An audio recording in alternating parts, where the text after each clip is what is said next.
This is Winnipeg Sports Talk Daily with Andrew Hustler Paterson and Michael Remis. What is up, everybody? Welcome to another edition of Winnipeg Sports Talk Daily for a Tuesday here in the Peg. Andrew Paterson, Michael Remis with you. And lots to get to coming off of yesterday's big day with the Winnipeg Jets announcing Scott Arniel as their new head coach. We are going to welcome in a guy that knows quite a bit about what it's like to play for Scott Arniel, a great friend of the program and now scout with the Dallas Stars, so he's in a good mood today. Former Manitoba Moose captain Jason Jaffray. So Jaff's going to come up in about half an hour. We will dive into last night's game and obviously the mood around the Stars organization as they're 2 wins away from a ticket to the Cup final. But we'll also kind of lean on Jaff to tell us a little bit more about what it was like playing for Scott Arniel and what the Winnipeg Jets can expect when Scott gets his second opportunity as a head coach in the National Hockey League. We'll discuss all the big stories around the Winnipeg Jets in the aftermath of yesterday, including a search for assistant coaches now with Mike McIntyre, the Winnipeg Free Press. And a little later on, a wide-ranging conversation, to say the least, with Rod Black. And Rod was here in the Peg on Friday night. I was sitting right behind him there on the floor as he and Paul Jones called that Seabears thriller in the home opener. We'll talk a little bit about the CEBL. We'll talk about him being a proud baseball dad with his son Tyler getting called up to the majors and getting his first hit for the Milwaukee Brewers this year. We'll also lean on some Scott Arniel memories because Rod, of course, was cutting his teeth as a young pup in the broadcasting industry when Scott Arniel and Dale Howardchuk came to town after being selected by the Winnipeg Jets in the 1.0 era. So stick around for that. It should be a lot of fun. Of course, there is live racing tonight at Assiniboia Downs. So Remo and I will get to our picks. I'm actually heading to the Downs tonight with my folks. Really looking forward to that. We'll also get to the Coolbet Lines, talk about this Rangers-Panthers game tonight. Paul Maurice making a few lineup changes for a game that the Panthers absolutely have to avoid going back to MSG facing elimination. And a former Bomber finding a new home as well, which we will touch on coming up in just a minute. We've got some interesting audio as well, both from Scott Arniel as well as a former player in Buffalo. I kind of referenced this clip yesterday. We're going to hear from Thomas Vanek on Scott Arniel, as well as Craig Rivet, who played for him in Columbus.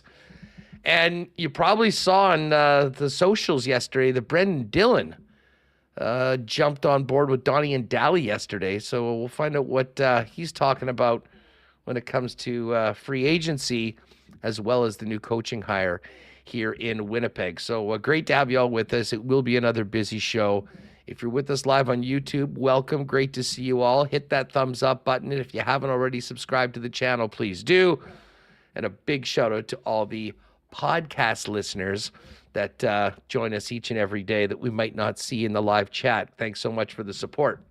Hey, just before we bring in Michael Remis, big thanks to the sponsors that make WST happen every day. Our friends at Princess Auto, Coolbet Canada, Rollies Transfer, Consolidated Supply, Wallace & Wallace, F Apparel, Canadian Club and Little Brown Jug, Modern Man Barbershop, Manitoba Battery, next door at 116 at Sherbrooke, the Winnipeg Goldeyes, Assiniboia Downs, Breezy Bend, Royal Sports, Boston Pizza, and of course we'll get to a why not question of the day for Not Autocorp over at Waverly and McGillivray. By the way, just before we bring in Remus, speaking of Boston Pizza, I have to give a big thank you to everyone who qualified and came out for our big Stanley Cup trip giveaway last night at Boston Pizza.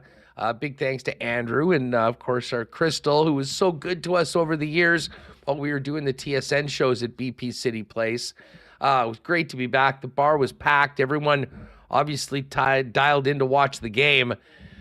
And then the reverse draw afterwards. And a big congratulations to David W. from the BP in Steinbach, who is going to the Cup final. But gave a lot of stuff away. Had a great time last night. So big thanks to everyone that came out to Boston Pizza last night for the big giveaway. All right, let's get Remis in here and get this show on the road. What's going on?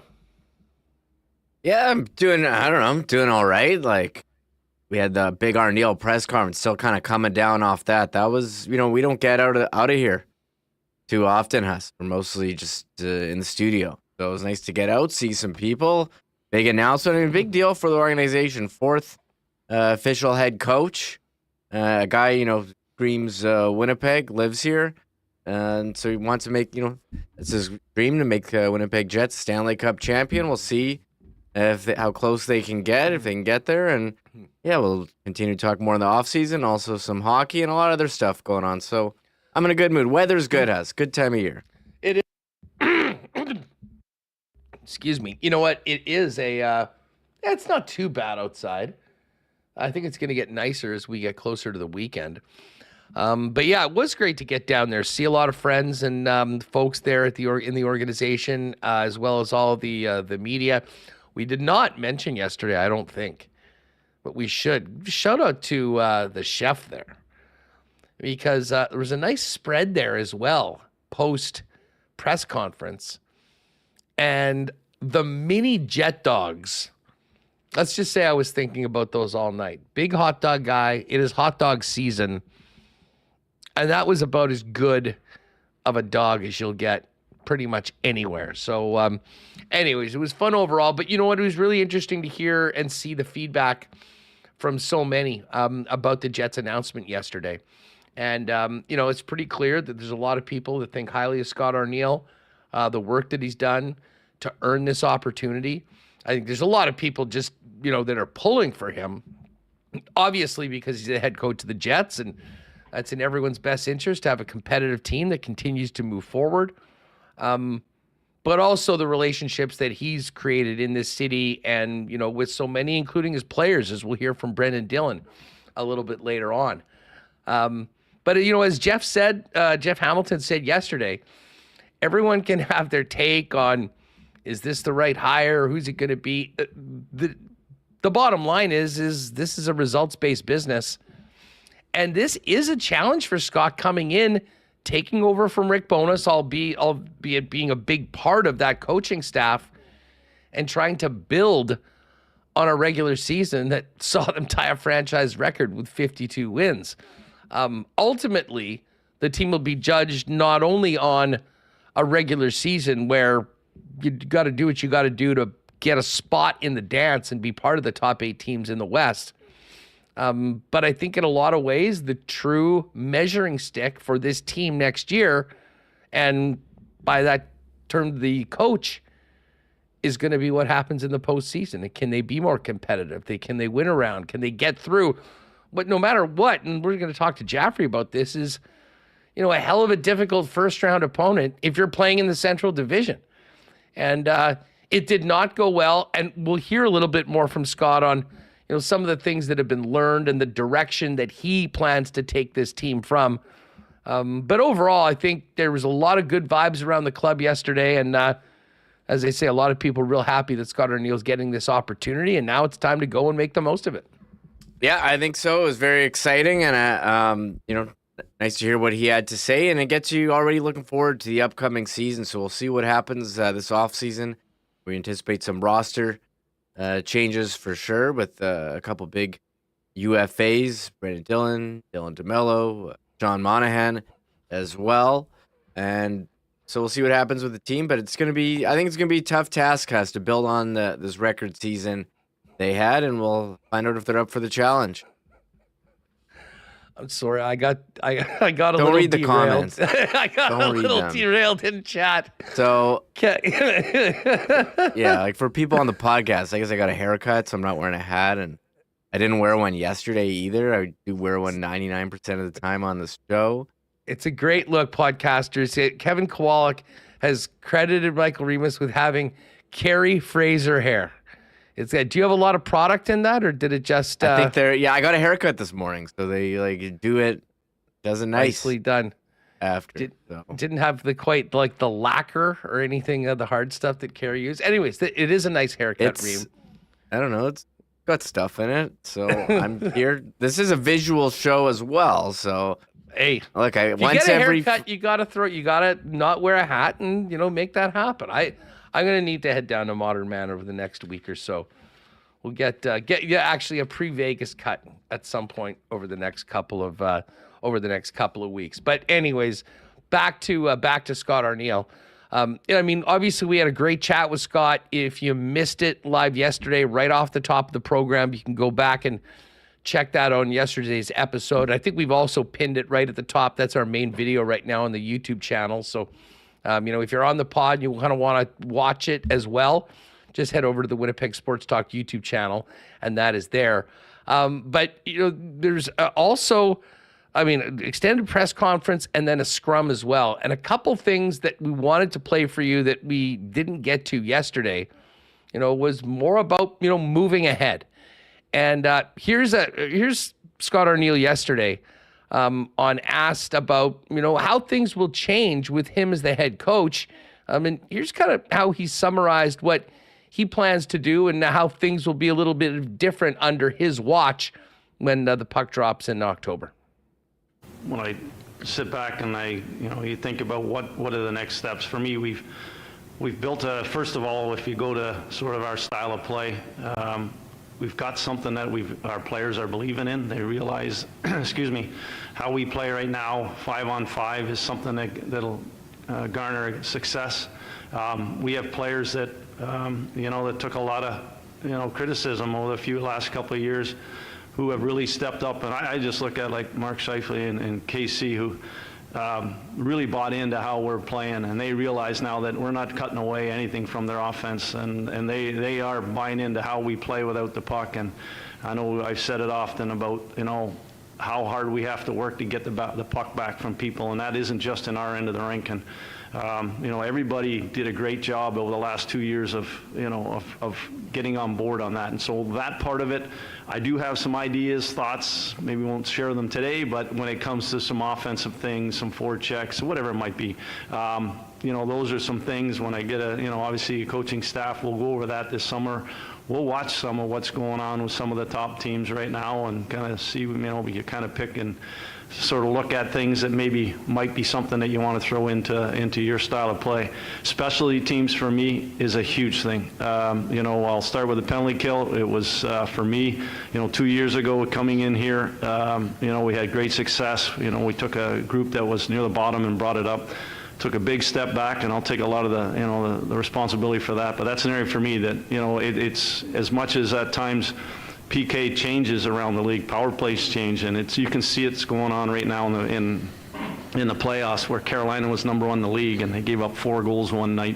Last night again, Rangers were doing so good, and Florida gets 2. It's just it's a thing that you have to stay on top of, and I do believe that I'm going to have to do some digging, and there's changes that you have to make. You can't stay still. You got to move forward. Our power play as well, it has to get better. These things have to be a constant where the top teams, like I mentioned earlier about our 52 wins and being an elite team, those top teams all have real good specialty teams, and it helps you win games when you're not on all the time, and it helps you win games in December or January. And so that's an area for me that I'm going to take a lot of pride in, and I'm going to make sure that I'm also involved in, and really look into dive deep into that area.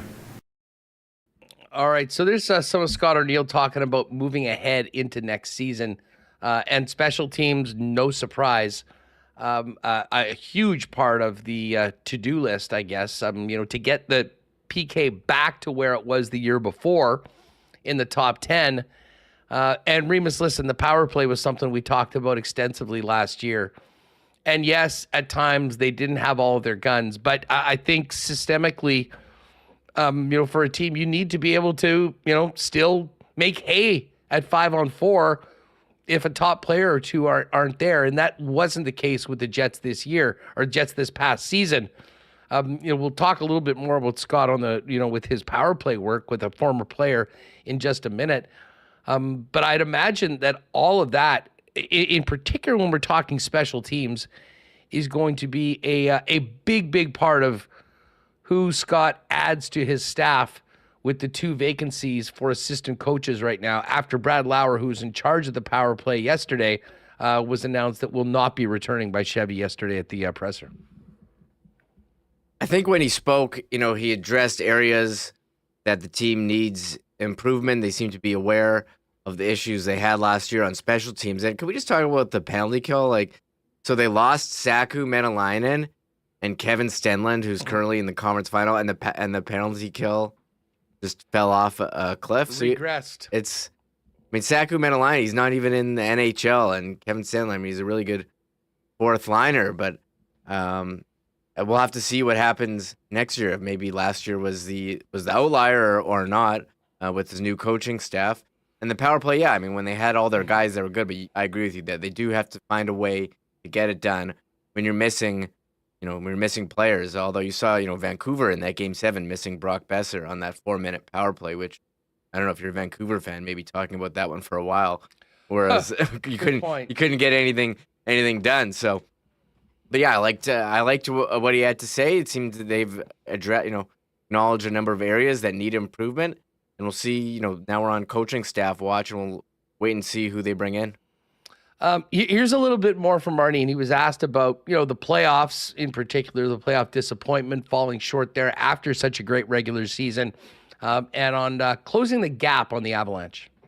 I actually talked to their coaches after our series, and they kind of did a self-check after Dallas beat them, we beat them, and then they lost to Vegas right near the end of the year.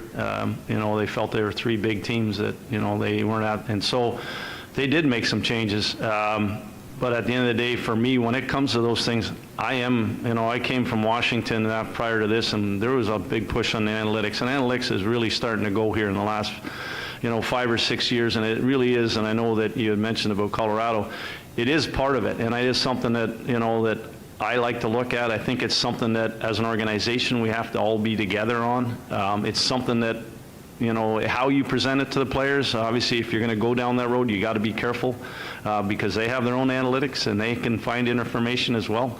You can make somebody look really good or something really, really bad in sort of all the same kind of areas. So it is something that I'd like to, put forward. I think as an organization, we've talked about having a summit this summer, getting on board as an organization in that area and moving that a little bit forward. We do have players that are interested in it, so it'll be something that we'll look to. Then when it comes to, it'll be a lot of getting together with a staff and then putting those things, how we want to go about how we need to play. We also played against a Colorado team that had won the Stanley Cup 2 years ago. They were hardened. They knew what it took, and then they lost to Seattle the next year. That team that we ran into had some experience. They had a couple of elite players that played an elite game or elite series, and that's the area we're striving to get to. They've got a cup. They've just recently. So we've got a tough division. Obviously the West is real tough. We got to eliminate 8 teams every year just to give ourselves a chance to play in those Stanley Cup playoffs. So there's lots of things we need to build on this summer. It was an interesting answer. I mean, in particular, Reem talking about the usage of analytics and moving this forward. And I'm not sure. I mean, I guess you can take what you want out of that. We know that this team, every team, has an analytics department. But how they interpret that information and how they use it, I think, really does vary from team to team. And I think by that answer, it shows that there is definitely room to incorporate that more. And listen, I know analytics scares some people off, and the term brings up maybe some connotations to some, negative and some very positive. But the bottom line is it is all just information. And I don't know how more information doesn't help inform, educate a coaching staff as opposed to some areas that may be able to be improved. So I think that's a real positive. I mean, you can say maybe this should have happened earlier. But again, let's face it. I mean, Rick Bowness, old school guy, he came in and, he spoke extensively about what his to-do list was. It was changing the culture. It was, really building a team that was there for each other and, obviously would play that way on the ice. I'm not sure that the analytics or the analytics movement was a high priority of Bones. But I will tell you, I think that, if it becomes more of a priority under Scott Arniel, I don't see any downside to that, put it this way. No, I think there's so much more data you can have, Huss, that can help you. I mean, if Colorado, let's say they had information that said, oh, this player struggles with zone exits, we're going to dump the puck in on that player and forecheck this guy really hard and, try to force turnovers. I mean, there's so much information that you can have, completed passes, slot passes, where you shoot from, zone entries. I mean, the proprietary data that's available to these teams that's not available to the public, you could do much more with than just saying, some of the stuff that we can, how many shots on goal did these guys have and what location was it from? I think there's way more available to the teams and more they can do with that, shows how other teams play and you can tailor your play to go against that. So that was interesting to hear him bring up something like an analytics summit, just acknowledging, hey, we can be better in these areas. And again, that's what you heard from him saying, hey, this is where we were deficient last year, and this is where we think we can get better. And Rick Bowness did that too when he came in and said, okay, defensive play needs to be improved. Culture needs to be improved. So, I mean, he had some goals, and it seems like Scott Arniel has a couple things on his list as well that he wants to address with the Winnipeg Jets.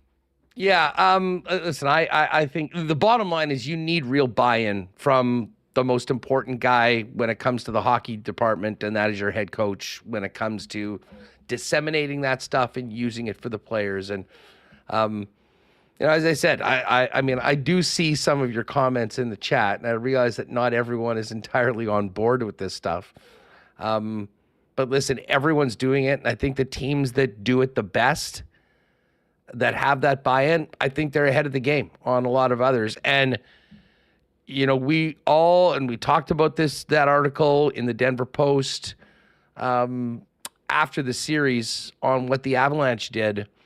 And, Scott Arniel sort of mentioned that reset and check on where they were going into the playoffs because they had just gotten rolled by Dallas and the Jets and Vegas. And I think that, the evidence is there that they probably did a better job of using some of that information to prepare themselves for the Winnipeg Jets. And that was part of, how they had a lot of the answers to some of the questions and the Jets didn't in that series. So I'm very interested in the assistant coaches and who rounds out the staff, the sort of resumes that they bring in. And it will be interesting to see how, that data analysis and using it, if that's going to be, maybe a big part of one of the two guys that's coming on. But I think anyone that does, subscribe to the value of that data and, interpreting and using it well, I think they probably were pleasantly I'm not sure whether they're surprised or not, but they probably like what they heard yesterday from Scott Arniel. Arnie did mention yesterday some congratulations to Sean Monahan because Monahan welcomed in a new baby into the world, I believe, early yesterday or so. This is a quick one from Elliot Friedman from 32 Thoughts. On where things stand with Sean Monahan and the Winnipeg Jets as we get closer to July 1st, when Monahan will be an unrestricted free agent if he doesn't re-sign. Is there any chance they can keep Sean Monahan? Like, that was a real nice fit. I think they're tried. Just in making all my calls on the weekend, just hearing what was going on around there as all this news was going on there was definitely a sense of Winnipeg wants to keep him, is trying to keep him, and what are the dominoes that could fall if they do keep him. All right, so there, and that I'm sure will be a topic we can kick around. I mean, does it make sense for the Jets to go and sign Monahan? I mean, he's an unrestricted free agent. He's coming off a real solid year. What's it going to take? How long are you committing to the player? And what does that mean for the others? Arniel, I mean, he did the full car wash yesterday. Also was on with Jeff Merrick. And Merrick, in all of hockey media, might be the biggest fan of Cole Perfetti there is. I think he knows him from back to his, Pee-wee days and obviously junior days. And if you're a regular listener to either 32 Thoughts or the Merrick Show, you'll know how often when he's talking Winnipeg Jets, he talks about Cole Perfetti. And he asked Scott Arniel about Cole Perfetti in particular and younger players. And he said Cole needs to play in the top 6 and will play in the top 6 next year. So certainly it seems like Arnie's got a plan for, a very key younger player to be in the mix, and what that means for some other younger players that'll be coming to training camp trying to grab spots. I guess we'll find out as we go. Now, here's another clip just on Arniel. I was listening to this, and I got to give a shout out to my pal Zoltan, who listens to After the Whistle with Craig Rivet and Andrew Peters quite often. And this is a show of a couple former players. They often focus in on the Buffalo Sabres. They're in Buffalo.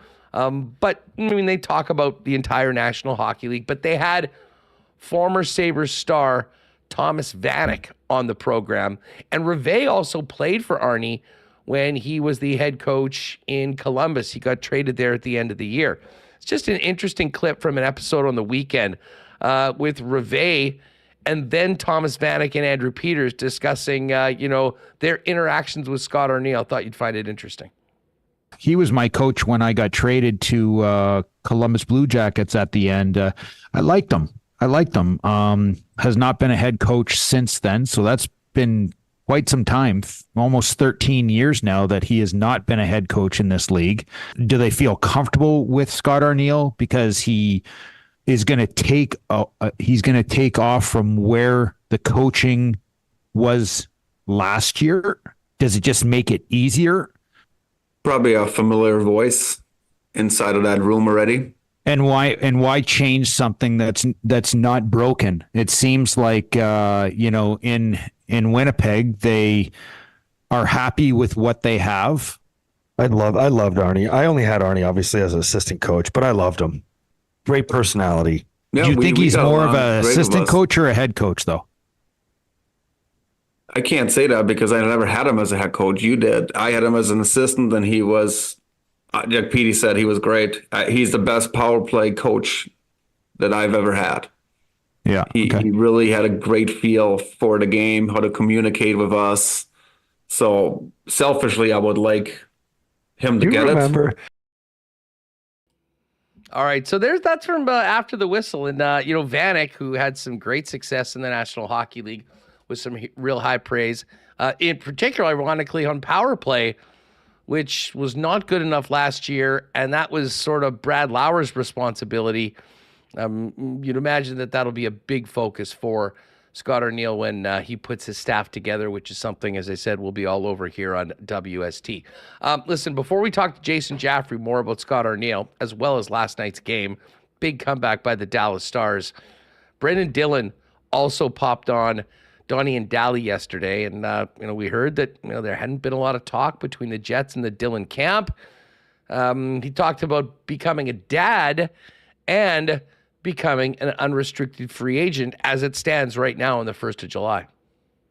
Yeah, well, I think for me, I've been very fortunate to kind of to obviously be able to play in the NHL and be a dad. I think for myself, it's almost like my wife and I, we ran out of things to do in Winnipeg, so hey, let's start a family. I think when I look at the last couple of years, it's been a lot of fun for me on the ice. It's been a lot of fun just to play in a Canadian market and a little different scenery, obviously from the teams I played with in the States, but I think there's a lot of fun that goes into, as well as some excitement, and at the same time some anxiety and stress when you look at playing in a contract season.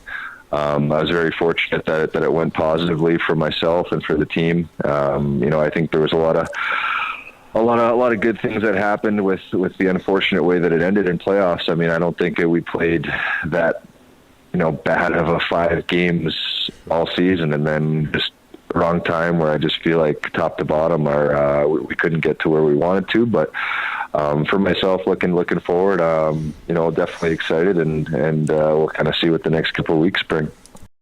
Yeah, a lot of intrigue about Brendan Dillon, and I know there's a lot of people with us here in the chat that are big fans of Dillon. We've talked about the pros and cons of Dillon signing, Dillon DeMello, both, neither, and that is, a very important decision for the organization to make moving forward. Dillon was asked if Vancouver would be an option for him if he does get to July 1st.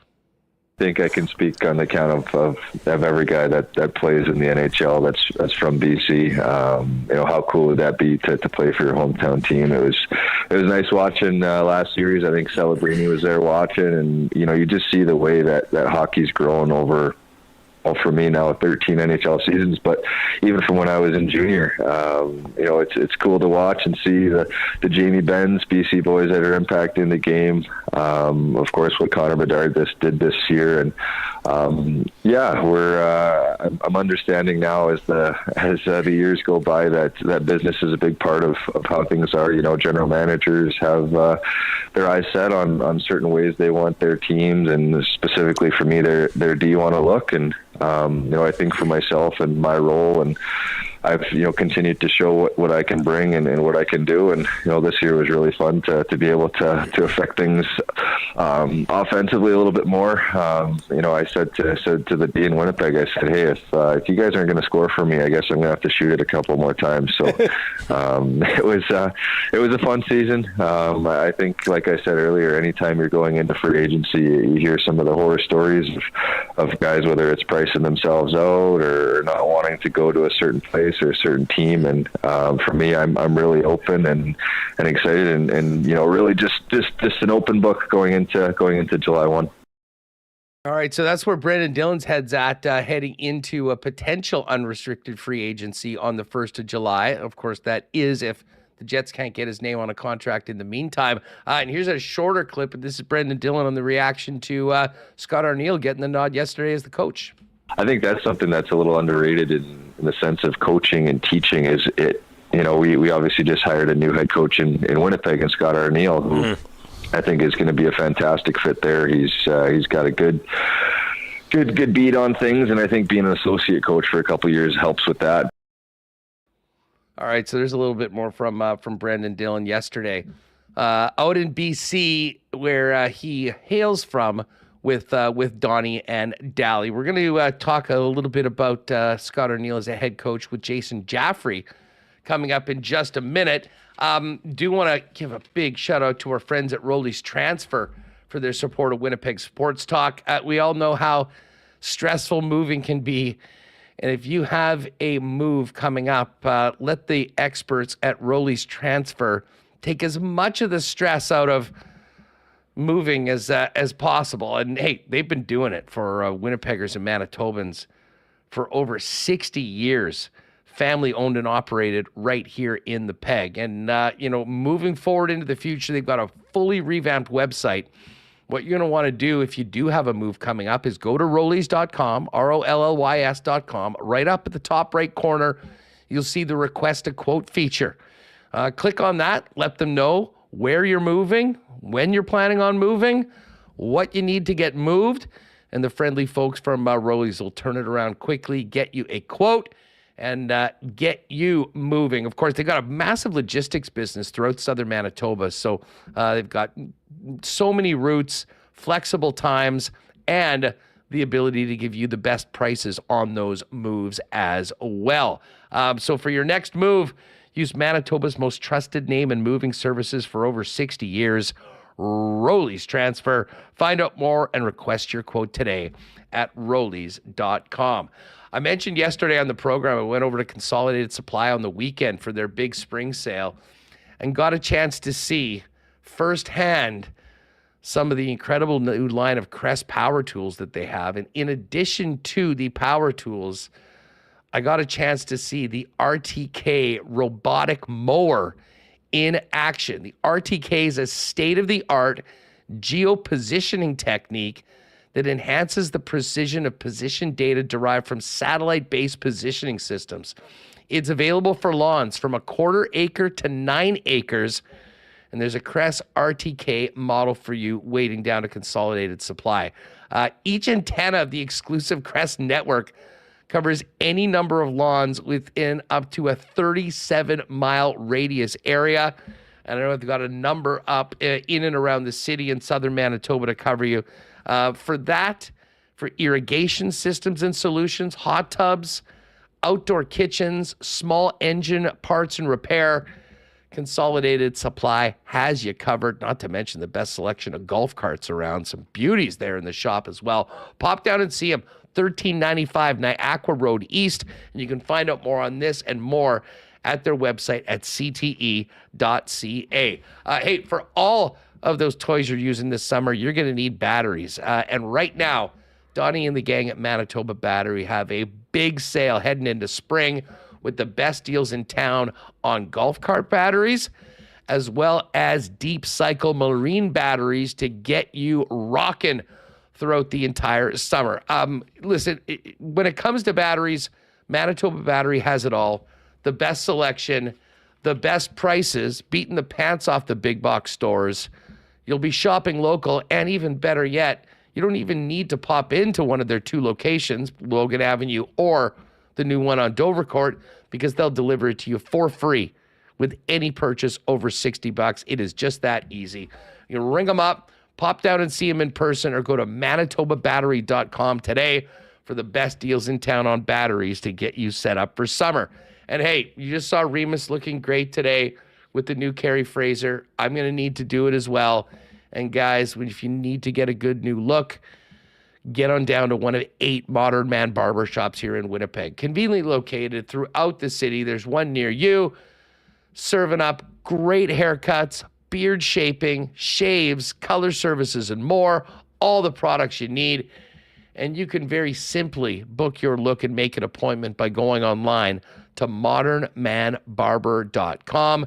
Give them a follow as well on Instagram over at Modern Man Barbershops. All right, we'll talk more about the Arniel hire with Mike McIntyre coming up in just a few minutes.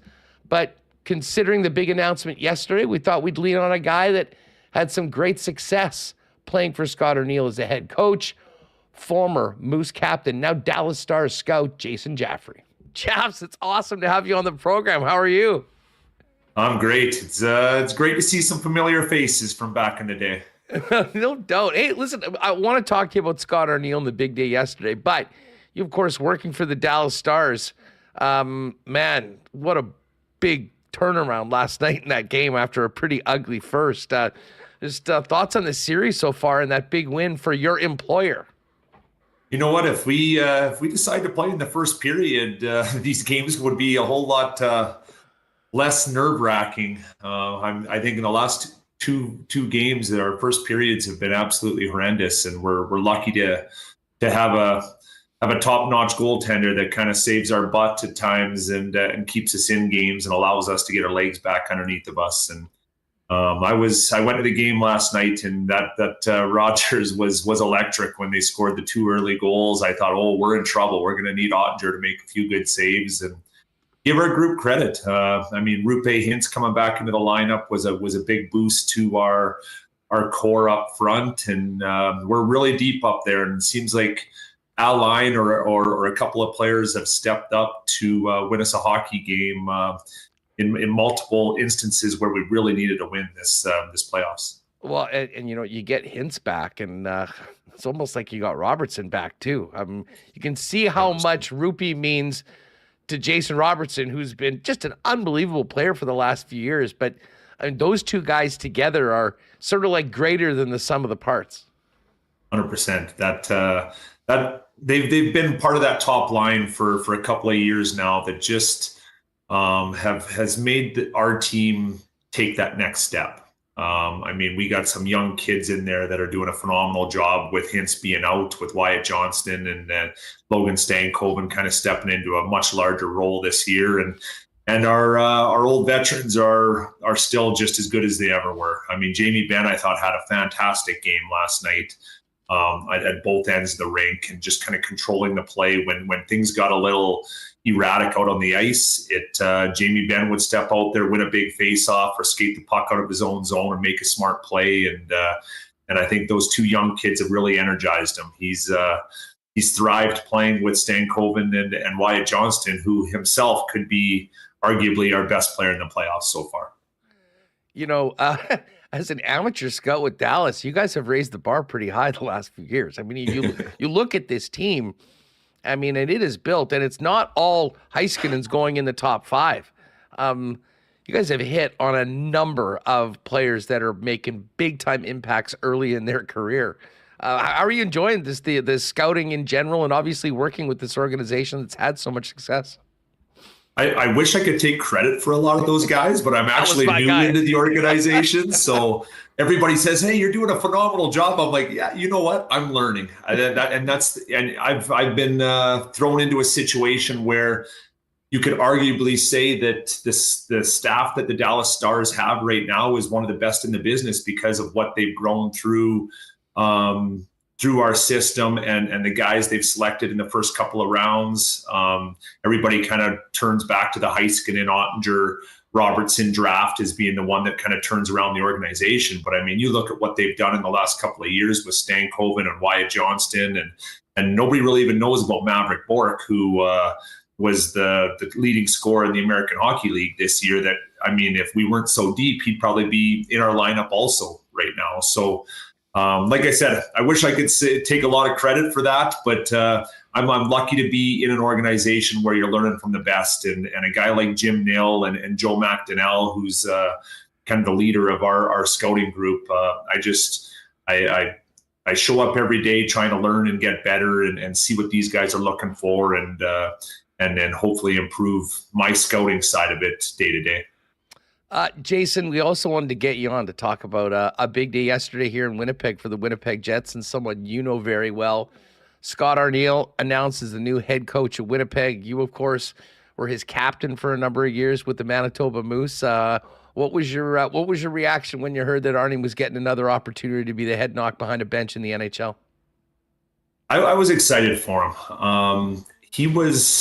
He's a guy that I ran into in the draft last year at the NHL draft, and we kind of walked by each other in the restaurant, and I didn't want to be that awkward guy that stopped at the Winnipeg table when they know I work for Dallas now. But him and Mark Chipman both stood up, gave me a big hug. I was actually with Max Fortunas at the time, because Max Fortunas is actually assistant coach in the American Hockey League for the Texas Stars, and they came up and gave us both big hugs. We had a good chat. He's just a good person. Scott Arniel's just a guy that I've stayed in touch with when he was in Washington and Columbus, and just one of those guys that did a lot for my career. I think if you look back at my career and the big years that I had, they were underneath Scott Arniel, and he brought a lot out of me. And there was a couple of instances and stories that I still tell people to this day that he made me a better player. He made us a better team. I think I got him for 3, maybe 4 years when we were in Winnipeg. And I just remember leaving playoff games, and as a player, you don't think the coach makes a big difference very often. And I remember being in our Calder Cup run with the Manitoba Moose, and remembering some in-game adjustments and some different things that he did while we were out on the ice that I honestly went home thinking, the coach made a huge difference tonight in the adjustments he made in between periods and the system work. And as a young player, you don't get that too often. You just think, hey, it's the players doing their own thing. And but Scott Arniel was kind of that first coach that really opened my eyes to the in-game adjustments and the line shuffling and making things work. And we were 2 wins away from a Calder Cup because of it. What do you remember him as a head coach, as far as being a leader, a motivator, and I guess probably most importantly in today's day and age, a communicator with the players? So I kind of have a funny story from Scott Arniel. So if you look back at my stats and my pro career, I had some really good numbers underneath Scott when I was there. And I remember he called me in. It was about halfway through the season, maybe a third of the way through the season. And he called me into his office and told me he thought that I was out of shape. And at this time, like, I was leading scorer on the team, first line power play, half wall, kind of doing everything for him, playing all aspects of the game. And I just remember going home and I was pissed. I wasn't happy with him.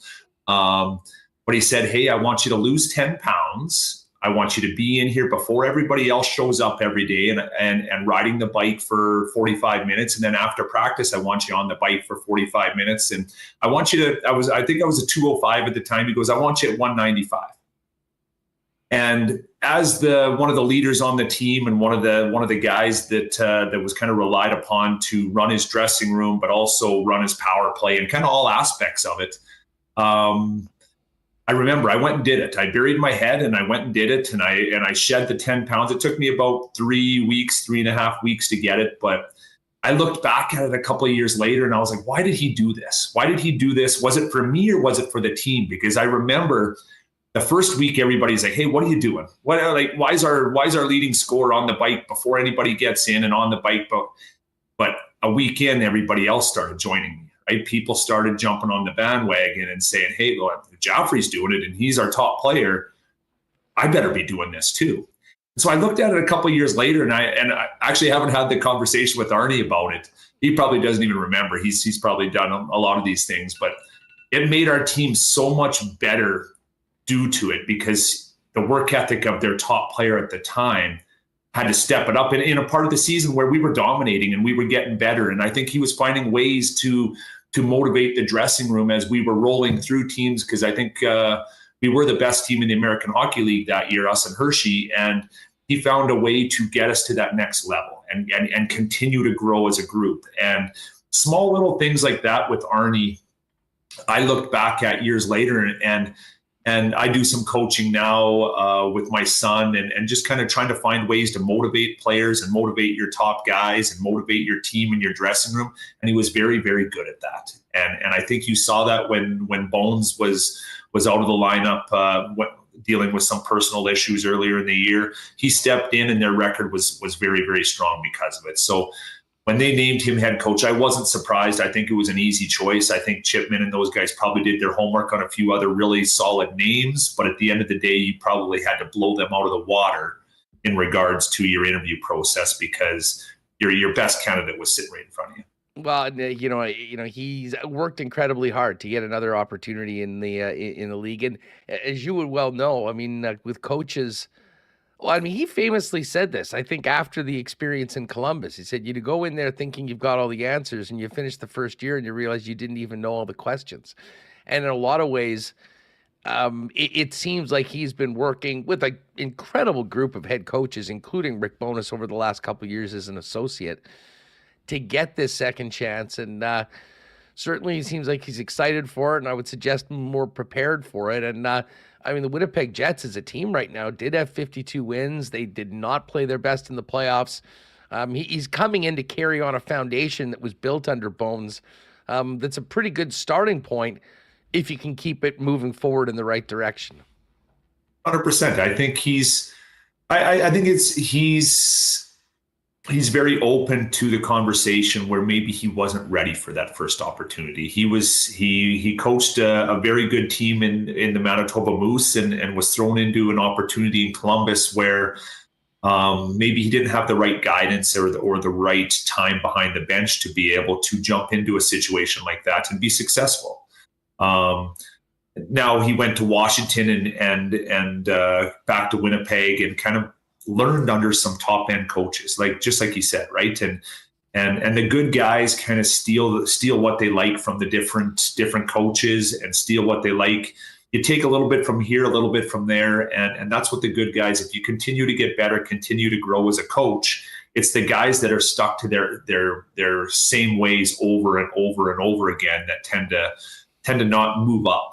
And so that was the first thing that I said to Arnie when I heard the announcement. I texted him and said, hey, congrats on the gig. I'm very excited to see you getting another opportunity as the head guy, and hoping that he takes full advantage of it. And like he said, he's going into a good situation now. I think what Bones and the coaching staff has done over the last year and naming Adam Lowry captain signing Scheifele and Hellebuck. And I mean, he's stepping into a very solid situation, unlike probably the Columbus situation where it was a little bit in shambles at the time. And so he's got all the pieces to the puzzle, right? He's got the number one goaltender. He's got the number one defenseman. He's got his top line centerman locked up. They had a phenomenal year this year, stats wise. Disappointing in the playoffs, but not many teams would have beat the Colorado Avalanche, right? I mean, you kind of ran into, I mean, whoever we were going to play in the first round, whether it was Vegas, whether it was Dallas, whether it was Winnipeg, right? It was, I mean, it's not like the olden days where if you have a good season, you get to roll through the first round. So it was a tough matchup for you guys, and hopefully they get better because of it. And it's, I mean, I'm excited for his opportunity because I think he's been given a great chance with a great team, and see what he can do with it now. Well, Jason, we really appreciate you jumping on. It's great to catch up again. And listen, I know there's still more work to do, but will you be, if the Dallas Stars are fortunate enough to win 2 more games in this series, will you be getting down to some Cup final games? I sure hope so. We're heading down to Buffalo for the NHL Combine here next week, and then fingers are crossed that we can just jump on a flight and head to Dallas for some Stanley Cup Finals. But we got a lot of work to do before then. It's been a great series so far. Actually, both series have been great, and you don't expect less than 6 or 7 games out of both these series. Well, it certainly hasn't been an easy route. I mean, Vegas, Colorado. Now McDavid and the Edmonton Oilers, but the Stars looking really good, especially after that big comeback win last night. Jaffs, thanks so much for doing this. Let's catch up again in the future. Maybe we'll see you down at the draft in Vegas, but all the best in the meantime to you and the fam. Sounds good. I appreciate the call. We're not just for the showboats or the champions. We're here for the good ones, the ones who work hard and show up for others, not to get recognized, but because it's the right thing to do. We'd like to think that our good intentions show up in our beer. We keep working to perfect it, not because we want fame or fanfare, but because you deserve it. 1919, the good you deserve. Oh, yeah, and a big shout out to our friends over at Little Brown Jug.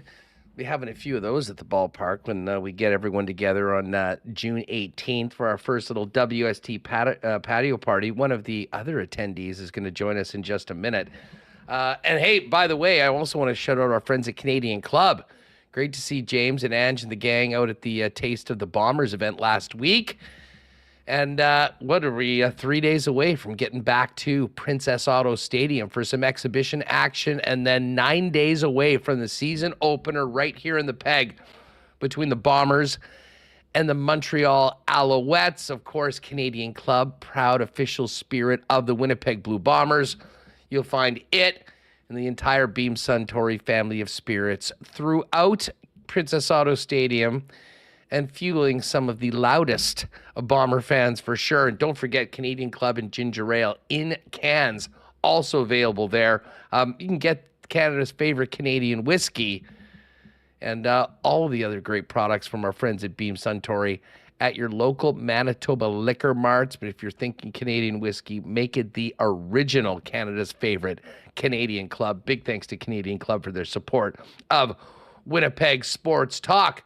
Another great place to get maybe a cocktail in you is the beer can down just connected to One Granite Way, right beside the Granite. If you haven't been there before, gang, as it gets nice out and we got spring and summer coming, maybe the best place in the city to enjoy a couple of cold ones, with the best selection of local beers from around the city available, as well as other options, and amazing food from the wacky dudes behind Cosmos and Hoagie Boys. Huge fan of the Golden Gal Burger. Highly recommended. But more than anything, just recommend taking advantage of the beautiful weather and getting out to the beer can. If you pop by, tell them the boys at Winnipeg Sports Talk sent you. Again, make it the beer can today. And, of course, the food there, you can also get the eats from the Cosmos Boys at Hoagie Boys, as well as next door at 116 Sherbrooke. Shout out to our friends at Wallace and Wallace. They're busy right now. This is go time for the fencing industry, and well, they've dominated the fencing industry since 1946. Serving residential and commercial customers here in Winnipeg. If you and your property needs the security and protection of a new fence, or if winter banged up your old one, give them a call. They've got you covered with vinyl, ornamental, welded wire, chain link, or wood fences.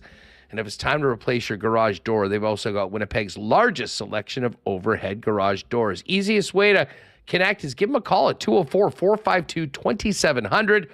The Wallace & Wallace team will arrange a time to come out and give you a free estimate. You can also visit them at wallacefences.com or pop down to their showroom on Lawson Crescent off of Kenaston. And just before we bring in Mike McIntyre, guys, summer's coming up, wedding season. If you're looking into your closet and realize you need to up your menswear game, get on down to F Apparel at 190 Smith Street. Custom suits beginning at $400, along with chinos, golf pants, custom shirts, both tucked and untucked styles, and an amazing selection of menswear accessories. If you're in a wedding party or having a wedding this summer, make sure to talk to the guys at F about a 15% discount when the wedding party gets their suits at F Apparel. And if you've got a high school grad getting ready to take that next step in life, they got a great promo on right now for high school grads in 2024 that need a suit. Pop down and see them. Tell them WST sent you. 190 Smith Street. Make an appointment and find out more online at that's EPHapparel.com. Let's get Mike McIntyre in here from the Winnipeg Free Press. Mike, what's going on? How are you? I am doing tremendous, Huss. I imagine there'll be a lot of F Apparel suits on display probably tonight at the Rady Sports Dinner, which I'm looking forward to taking in. Last year, attended it for the first time. It was a blast. Great speakers this year. Folks who don't know, it's going to be Doug Gilmour, Wendell Clark, and to round out the trio of former Toronto Maple Leafs, Grant Fuhr. Although, does anyone really associate Grant Fuhr with the Maple Leafs?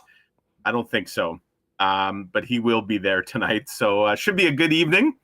Always good to see lots of, I'm sure there'll be a lot of Winnipeg Sports Talk viewers that will be there as well. So I'm bringing my dad. He's very excited. He actually recently got a new suit. So he's always excited for a chance to wear. He is. He's raring to go. So yeah, we will not a chance to wear a whole lot of suits these days with the Jets season being done. Don't get into many press boxes in the summertime, at least where suits are required. But it was good to have some Jets news yesterday, be down at the rink and see some familiar faces. I guess not a huge surprise, Huss. You and I think when we talked a week ago, I mean, I always believed Scott Arniel was the favorite, was the front runner. I guess the only surprise is that maybe the Jets, didn't wait to interview a few more candidates. I talked last week. I think Todd Nelson was a guy I thought they might want to have a conversation with his Hershey Bears still being in the playoffs. But clearly the Jets, and we heard yesterday in great detail from Kevin Cheveldayoff why it was that they why it was that they chose Scott Arniel. And wasn't it interesting, Huss, to hear, some of the comments that Kevin Cheveldayoff revealed from Winnipeg Jets players at exit interviews, like clearly waving the Scott Arniel flag, really pushing for him. And it was interesting even to hear Kevin Cheveldayoff speak of conversations he had with other coaches around the league. And he said, one of the things I was hearing is people saying to me, why don't you just hire him? That would indicate that I think everybody knew what the Jets were likely to do. They obviously went through the process. And I don't know about you, Huss, but I came away pretty impressed. I mean, I like Scott Arniel as a human being. I like him as a coach. But I was impressed with how yesterday played out and some of the things that he had to share. Yeah, no, listen, it was a great day. On a personal level, I mean, listen, the only person that I know of that doesn't like Scott Arniel is Mike Commodore. And Commie's got a few bones to pick with a few guys right now. So I guess everyone has that one person. Mike Commodore he's the guy where we all know someone like this, right? Like who seems to have an issue with like a whole bunch of people. And the problem is always all those other people. Like at some point, you got to look in the mirror and maybe you're the problem as opposed to everyone else around you. So yeah, I don't imagine Kevin Cheveldayoff called Mike Commodore for a reference, nor was one needed. But yeah, you're right. I mean, Scott Arniel, like, we reminded, I think, again yesterday of just how deep his roots are, not only in pro hockey, but to this city and this community and this organization. And I think it's a great hire. I think it nicely balances a lot of the good things that the Jets did last year. But for those hoping for some dramatic change, you know what, Huss? They're going to get it because, the Jets are remaking their coaching staff despite a familiar face in Scott Arniel. They've got to hire 2 new assistants. And as we heard yesterday, those assistants, they're probably going to address some areas that the Jets were lacking last season, and likely some fresh ideas, maybe some innovative ideas. We heard a lot about investment in analytics and how the Jets, it seems like they're really going to embrace that on an even bigger scale this summer with the Summer Summit. Will there be live bands playing at the Summit, Huss? Is it like like Sunfest back in the day, like out in Gimli? Who's playing the Summer Summit? It's just a bunch of nerds, doing their thing. I'm joking, of course, on that. Oh, no, you're gonna get a lot of that. No, but listen, no, I've already talked about this right now, and I think this makes a lot of sense. And yeah, like this is all just information. It is data, and it's how you use it, how you interpret it. And I think what Scott Arniel nailed down, maybe the most important thing, is how you disseminate it to the players, right, to try to help them do their jobs better and be a more effective hockey club. And the one thing that I took from that, because the Jets have had an analytics department, every team in the league does. Some certainly put more into it than others, but I think none of it really matters if you don't have significant buy-in from the head coach. And listen, Bones is old school, and I can't speak to how deep he was or wasn't into it, if he resisted some of that. But for Scott Arniel in his first press conference to talk specifically about that and to try to make a step forward in that, I think is positive for the organization. Agree wholeheartedly. And when Scott Arniel, and he said this a couple times yesterday, making sure everyone is on the same page when it comes to analytics. You can read between the lines and the implication in saying that, look, if everyone was on the same page last season, he wouldn't be coming out publicly saying we're going to hold a summit to make sure we're all on the same page. And so I agree with you. What was likely happening last year? Well, as you point out, they have an analytics department. I'm sure they were getting the data. There was maybe some suggestions on what they ought to be doing with certain data and how they're utilizing players and line combinations and lineups. And the buck stops with Rick Bowness, who is probably set in his ways in a lot of ways, stubborn. And so I suspect that the analytics that were being presented to him weren't being used in the way that maybe some people, like Scott Arniel, would have done different things with them. And so obviously Rick Bowness is not coming back. Brad Lauer isn't coming back.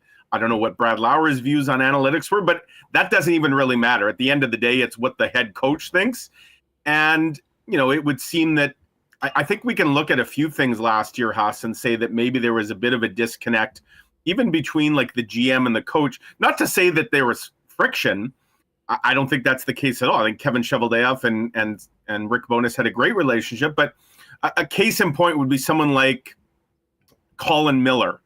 The Jets go out, pay a draft pick, get Colin Miller, and then Rick Bowness barely uses him and doesn't use him till the last game of the playoffs. Everybody goes, well, geez, why wasn't he playing earlier? Well, I suspect some analytics might have suggested that Colin Miller probably should have been in the lineup previously and wasn't.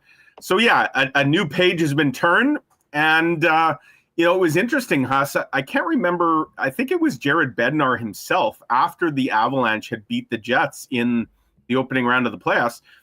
Bednar, I think, and there was a story done by someone in the Denver market on this. They were pretty candid, the Avalanche were, about how they used analytics to make some real adjustments and help them beat the Jets. Don't forget, the Jets had absolutely dominated Colorado during the regular season, and all of a sudden the Avs look like a completely different team. So they came out and said, yeah, we used this data, this information, and it helped us.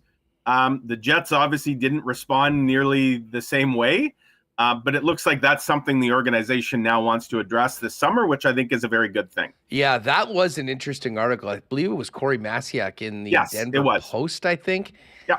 And it was how, and like Arnie sort of spoke to this. What came out of that was that, they had all this information like most teams do, but the way they broke it down and brought it to the players when it came to game planning for the Winnipeg Jets, I think was significant. And, I'll kind of tie that into the Colin Miller conversation. And for the record, I never thought that Miller really stood out when he was in the games for the Winnipeg Jets. Like, I wasn't sitting here going like, how the hell are we not playing this guy? Yeah.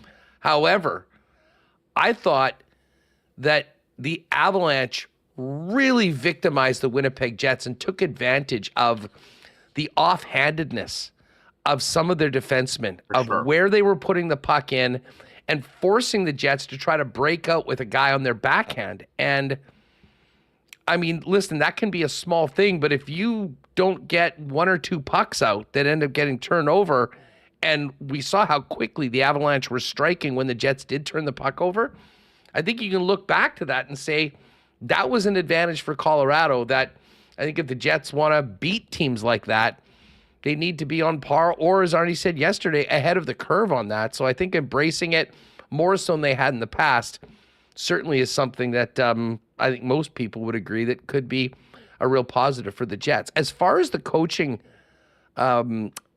openings for the assistants go, how do you see this going? Do you think it'll be a mix of maybe a more veteran coach that Scott has some history with, and maybe a younger coach?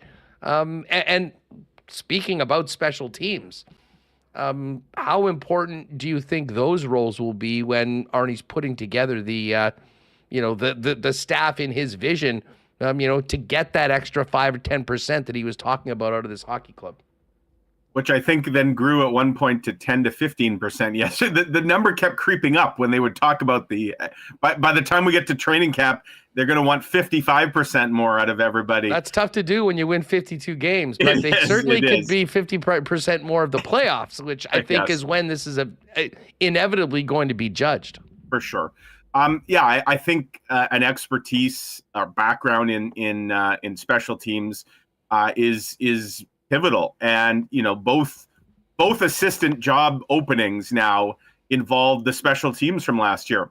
Very different things happened to those coaches. Brad Lauer got fired, or as the Jets termed it, mutually agreed to part ways. I always love the PR speak sometimes. I mean, I imagine the Jets told him, we're not bringing you back, and Brad Lauer said, okay, and that's the mutual part of it. But Brad Lauer was running the power play, which, as we know, struggled at times. Now, in fairness to Brad Lauer, I thought the power play, Brad Lauer looked like a lot smarter coach when Gabe Vilardi was healthy. Like, that power play looked a lot different when they had Gabe Vilardi net front doing his thing. So, when Vilardi missed half the season, as he did on multiple occasions there when he was out, the power play clearly didn't make the adjustments it needed to, and it hurt the Jets. They lost some games, 52 wins during the regular season. It could have been more if those special teams were better. And then obviously the penalty kill. And this is, again, going to my comments about Scott Arniel, I found yesterday very refreshing. I appreciated his candor he pointed the finger of blame at himself that he wasn't doing a good enough job on the PK. Now, Scott Arniel didn't get fired. He got promoted to the head coach, but that means that he won't be, although he'll have a hand in everything, of course, they're going to need to bring someone in who can really, work with the blue liners, work with the penalty kill. And I do think, to your question, Huss, I would agree that we're probably going to see a blend here of a more experienced, savvy coach. Does that mean it'll be like someone with a ton of experience, like a former, like a Dave Haxtell or a Todd McClellan, who we know interviewed for the job? I don't know if it's going to be that experience, but I do think they'll bring someone with a lengthy resume in. I don't know whether that'll be the person who's on the PP or the PK, but then I think the other hire would probably go in a bit different direction, be a younger coach, maybe more of a modern thinker, whether it's delving into the ranks, an existing assistant that's already in the league right now, still cutting his teeth. That would be a lateral move, I guess. Like, it would seem more likely, maybe someone who's in the A right now, or someone who was a coach and now isn't. But it'll be interesting to see. And one thing that became clear yesterday, Huss, we probably won't have to wait a whole lot longer to learn who the new assistants are, because Scott Arniel made it pretty clear that that's now a priority. And that in a lot of ways, and we've seen a lot of coaches hired this summer or this offseason so far, but there's a lot of coaching staffs that still have to be rounded out with assistants. So it's pretty clear there's a bit of a race going on behind the scenes, kind of quietly, for a new pool of assistant coaches. And as Scott Arniel said yesterday, the Jets want to make sure they're out ahead of that. I suspect here in short time we're going to learn of who the couple new faces are. But to me, it's a perfect storm, because you've got some of the old and keeping a lot of the things that the Jets had in place last season that led to that 110 point season, but also some new. And you can always getting new voices, new faces is never a bad thing. And so I think it's going to be a nice mix here for the Jets going forward. Mike, what intrigues me the most, and this was something that I'm not sure if you caught Arnie on with Jeff Merrick, but Merrick is like the biggest Cole Perfetti guy in. Yes. I mean, he's always hammering Perfetti, and he goes back to him. I think there's a personal connection there. And he asked about Cole. And I'll kind of expand this to be talking about younger players maybe getting more of an opportunity to break in. But he said Cole Perfetti needs to be in the top 6 and will be in the top 6. So for anyone that, listen, they are still very high on this young man. And I think they believe now, going into this next season with a lot more under his belt, more prepared to succeed in that role. But I am very intrigued as to, how Scott views whether it's a Brad Lambert, a Chibrikov, a Elias Salmonson, and what sort of opportunities those players get. Now, a lot of it's going to be on them. You got to come to camp. You got to be in shape. You got to prove that you're in the mix for those spots. But he did speak about how important those players are under the salary cap here, and I think everyone would agree on that. But for a team right now that has quite a bit of clarity as to the amount of veterans, especially up front next year, how things go at camp and what sort of opportunities are there for maybe for one of these young guys to barge in and take a job, to me is going to be something that I'm particularly going to be looking forward to seeing once we get to training camp. Well, and that need may become even more vital, a need for an ELC or two of a young player, especially if, the reports, and I think Elliot Friedman on his 32 Thoughts podcast yesterday regarding Sean Monahan was talking about the Jets, that's a priority that they're making a real push to re-sign Monahan. If they did, what would that deal look like? And then what would that mean in terms of dollars and cents for the rest of the team, especially Huss, if they still have, Nate Schmidt's contract on the books, If they don't do something to get out from under that, whether it's a trade or a buyout, and I suppose either of those would be an option. But yeah, it may be that the Jets have to be very prudent, and they need some of those young ELC type contracts. And they also may want to inject that enthusiasm and hunger. We saw Lambert and Chibrikov come in. It was a meaningless in the sense of the standings, final regular season game. It's pretty clear both those guys had great debuts against the Vancouver Canucks, and the energy they brought was palpable. And I got to think, like Scott Arniel admitted, he's watching the playoffs very, very, very closely. I'm sure he's watching a team like the Dallas Stars really closely, Huss, and he's seeing what guys like Wyatt Johnson, Logan Stankoven, some other young players, what they're doing with the likes of the Dallas Stars. And we know it's a copycat league in a lot of ways. And when you see a team, in this case, a division rival, get a real boost by throwing some young kids into the mix, kids that have, cut their teeth a little bit at the AHL level.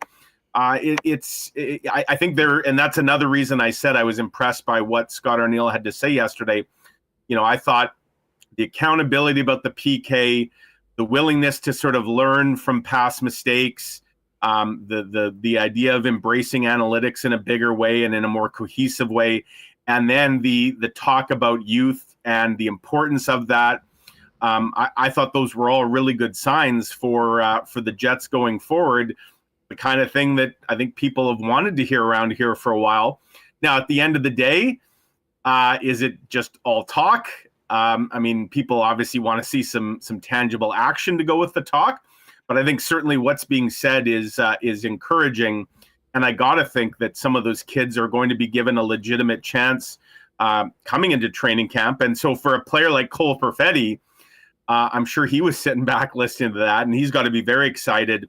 This is a kid who had, despite at times being used in different ways, like he was in the fourth line for a while, wasn't always getting a ton of power play time. He still had 19 goals last year. It was a big breakthrough year for him, and it would seem like he's the kind of player that, what is that next step for Cole Perfetti? What would that look like?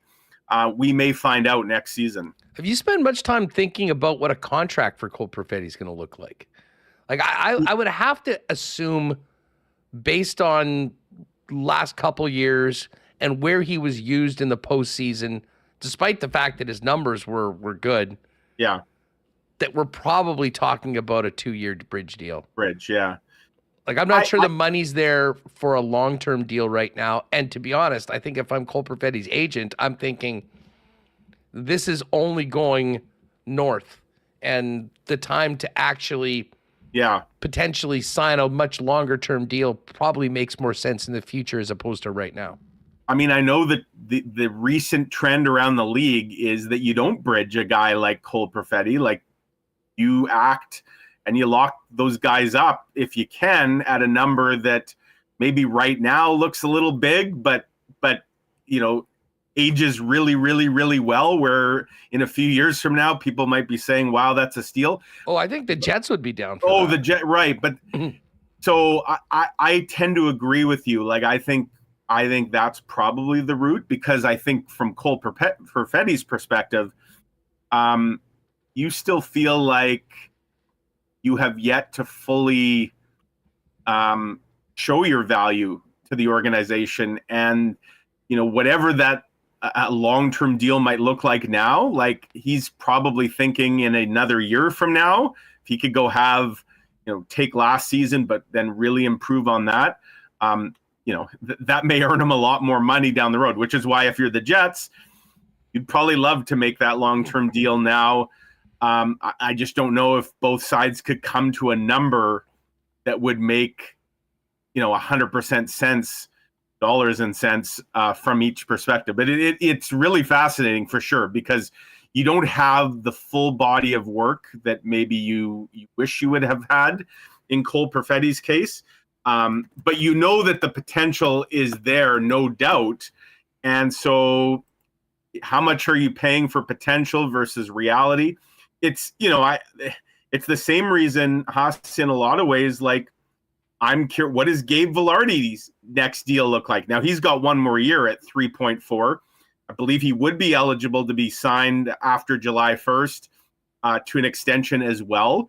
Like, is that something the Jets engage in? But again, you're talking about a guy who's had a history of injuries, and when he was in the lineup this past year, like, he looks like an absolute franchise player. Problem is he still missed half the season. So yeah, those are interesting negotiations. And that's where, if you're Kevin Cheveldayoff, and probably more so Larry Simmons, who's the capologist as the assistant GM, that's where you're trying to forecast, what these future numbers look like.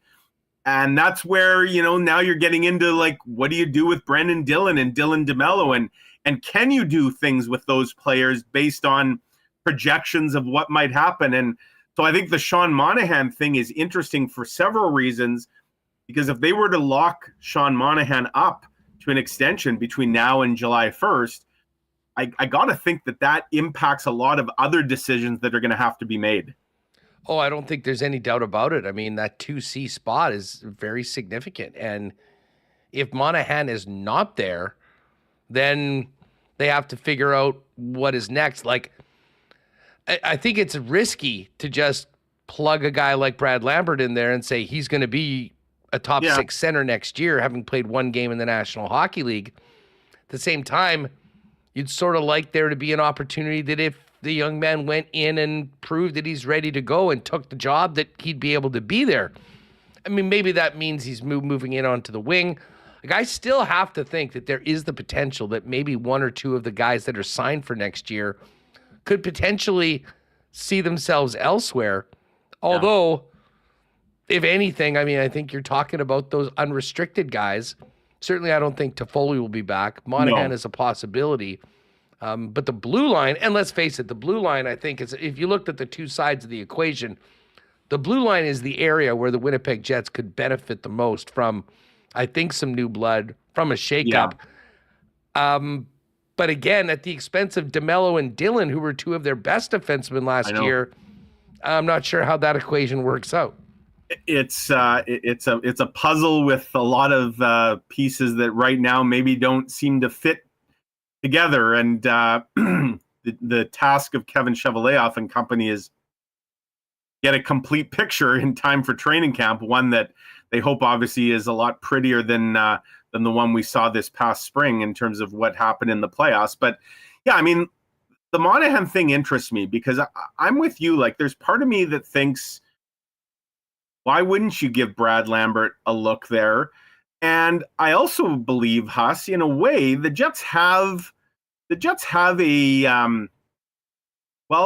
pretty low risk, certainly low salary plan B already in the fold in Vlad Nemestikov, who, he's going to make, he's a pending UFA after next season, but he's only making $2 million this year. And I don't think I'm going out on a crazy limb to suggest that Vlad Nemestikov did not look out of place when he was pinch hitting as a 2C. Now, we say 2C, in a lot of ways, it's like a 2A and 2B, because the Adam Lowry line is not necessarily your traditional third line. Like, there are games where the Lowry line and Adam Lowry's minutes rival that, or sometimes trump that of whoever the 2C is. So, I mean, the Jets, that's where we get into the whole talk of a top 9 and why that's so important. So yeah, I mean, it's an interesting situation for sure. Was Sean Monahan a good addition? Absolutely. Did he bring a lot of value to the Jets after they acquired him? For sure. And they paid a steep price, a first rounder to get him. And I get why there would be interest in retaining him. I guess I'll remain guarded in my praise for re-signing him until I see what exactly that looks like what kind of term. The term to me is the thing. Like, it is. Could you bring him back? But if all of a sudden you're needing to sign up for 4 years, for a player that's going to be on the other side of 30 next season. He actually is younger than I think most people think. Like, he's 29 right now. Yeah.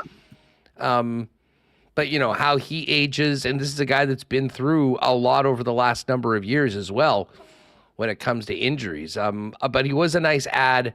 I do wonder about the foot speed and how that relates to some of the other players that are in that mix. And I guess while we're talking about fast players, I mean, let's face it, Nikolai Ehlers' future, I think, has to be right up at the top of the list of the most intriguing stories and the most important stories for the Winnipeg Jets this year as to what happens with Nick. Is he moved, and what comes back if you make that move? And how do you replace what he has brought to the Winnipeg Jets since he became a pro? Well, you're right, and the foot speed comment about Monahan is a very astute one, Huss, because I think the Jets should be looking to get, quicker. And if they trade Nikolai Ehlers, and I do think that's a very realistic possibility. In fact, I honestly think that it's much more likely he gets moved than that he's back this next season. Depending on what comes back, of course, but there's a good chance you've lost some explosiveness, some of, that dynamic off the rush capability that you have that a lot of teams, they're really looking to add. Are there other options out there? Sure, absolutely. And so a guy like Necas from Carolina, who's a guy that many believe could be on the move. In a lot of ways, there's some similarities between a Necas and an Ehlers, and it's why I think Carolina is a team to really keep an eye on when it comes to Nikolai Ehlers. I also think if you're the Jets and you're moving Nikolai Ehlers, that it's more likely you're going to get a defenseman back, and that would be the ask than a forward, because you look at the prospect pool and where the Jets are a little deeper right now and where they would potentially want to make some room. Certainly they have an abundance of forwards, and while they have a lot of NHL defensemen here right now, there's not a whole lot of guys sort of knocking down the door in a year or two from now beyond the ones that are here. So yeah, I think and we look at the way the playoffs played out. What was one of the takeaways from that? The Jets could probably use another big in terms of impact type defenseman in their top four or even top two, maybe to pair with Josh Morrissey. So, it was interesting to see the Islanders make a really strange trade the other day where they added another second rounder, that swap with the Blackhawks. Never know what Lou Lamoriello's up to. Could the Islanders be a team that make a play for Nikolai Ehlers? What would there possibly be coming back? You look at a guy like Ryan Pulock would check off a whole lot of boxes if you're the Winnipeg Jets. He's a right shot, plays in the top four, and he signed for a long time at a really reasonable contract. I'm not saying Ryan Pulock is available, nor would he be the return for Nikolai Ehlers. But again, if you're the Jets and you're looking to change your mix here, Nikolai Ehlers is a very valuable commodity that could get you the kind of return that you're looking to have an impact on your blue line, where you don't have an abundance of future prospects kind of simmering. You have a lot of guys right now that are competing, but that's going to change. Whether it changes immediately because Dillon and DeMello aren't re-signed, whether something happens with Schmidt or Pionk. Fact of the matter is the Jets' blue line is going to look dramatically different in the next year or two. Yeah, there's no doubt about it. And Pulock, he's 29. He does have a no trade. You would hope that maybe if there was the possibility of coming back home and being a big part of this team moving forward, that just won 52 games, that he'd be open to it. But, you really don't know. I think that if Ehlers, it goes, I agree that I think the target will be the blue line. And I think what's most important is that there's some semblance of team control. Right. Because trading a player with 1 year left on his deal for a defenseman with 1 year left on his deal just doesn't seem to be, part of the playbook as well as for the Winnipeg Jets. Just quickly before we go, Mike, I'm not sure if you caught this, but Brendan Dillon was on with Donnie and Daly in BC earlier. He was very lauded the team for the decision of Scott Arniel and was very positive about that. But did say that he's going to be pretty much an open book come July 1, presumably nothing gets down. Where are you at right now on Dillon, DeMello, Brendan Dillon, Dillon DeMello the possibility of one, both, or neither being back in the fold? Oh, I'm still on team one, being back in the fold. I haven't wavered, and I know, even though the signs out there may point towards Brendan Dillon likely already being out the door, like I still think Brendan Dillon, if they're bringing one back, I think it's Brendan Dillon, even though I know Dillon DeMello has been Josh Morrissey's partner, and that creates another hole on the right side. I think at the end of the day, Brendan Dillon's contract is probably one that, you know, the AAV probably isn't as high. The term might not be as high either as Dillon DeMello. And I think, not to say Dillon DeMello is easily replaceable, he's not at all. But I think Brendan Dillon brings some elements to the Jets' blue line that if they were to lose him, that's maybe potentially harder to replace than what they lose in Dillon DeMello. Now, both guys were extremely valuable contributors. They don't wear letters, but they're both leaders in a lot of ways on and off the ice. And in a perfect world, the Jets would be able to bring both back. And, you know, if you could somehow get Nate Schmidt's contract here off the books. I love Nate Schmidt. He's a great character. He's a great human being. But let's face it, this was a guy that was a healthy scratch at times last year, making almost $6 million.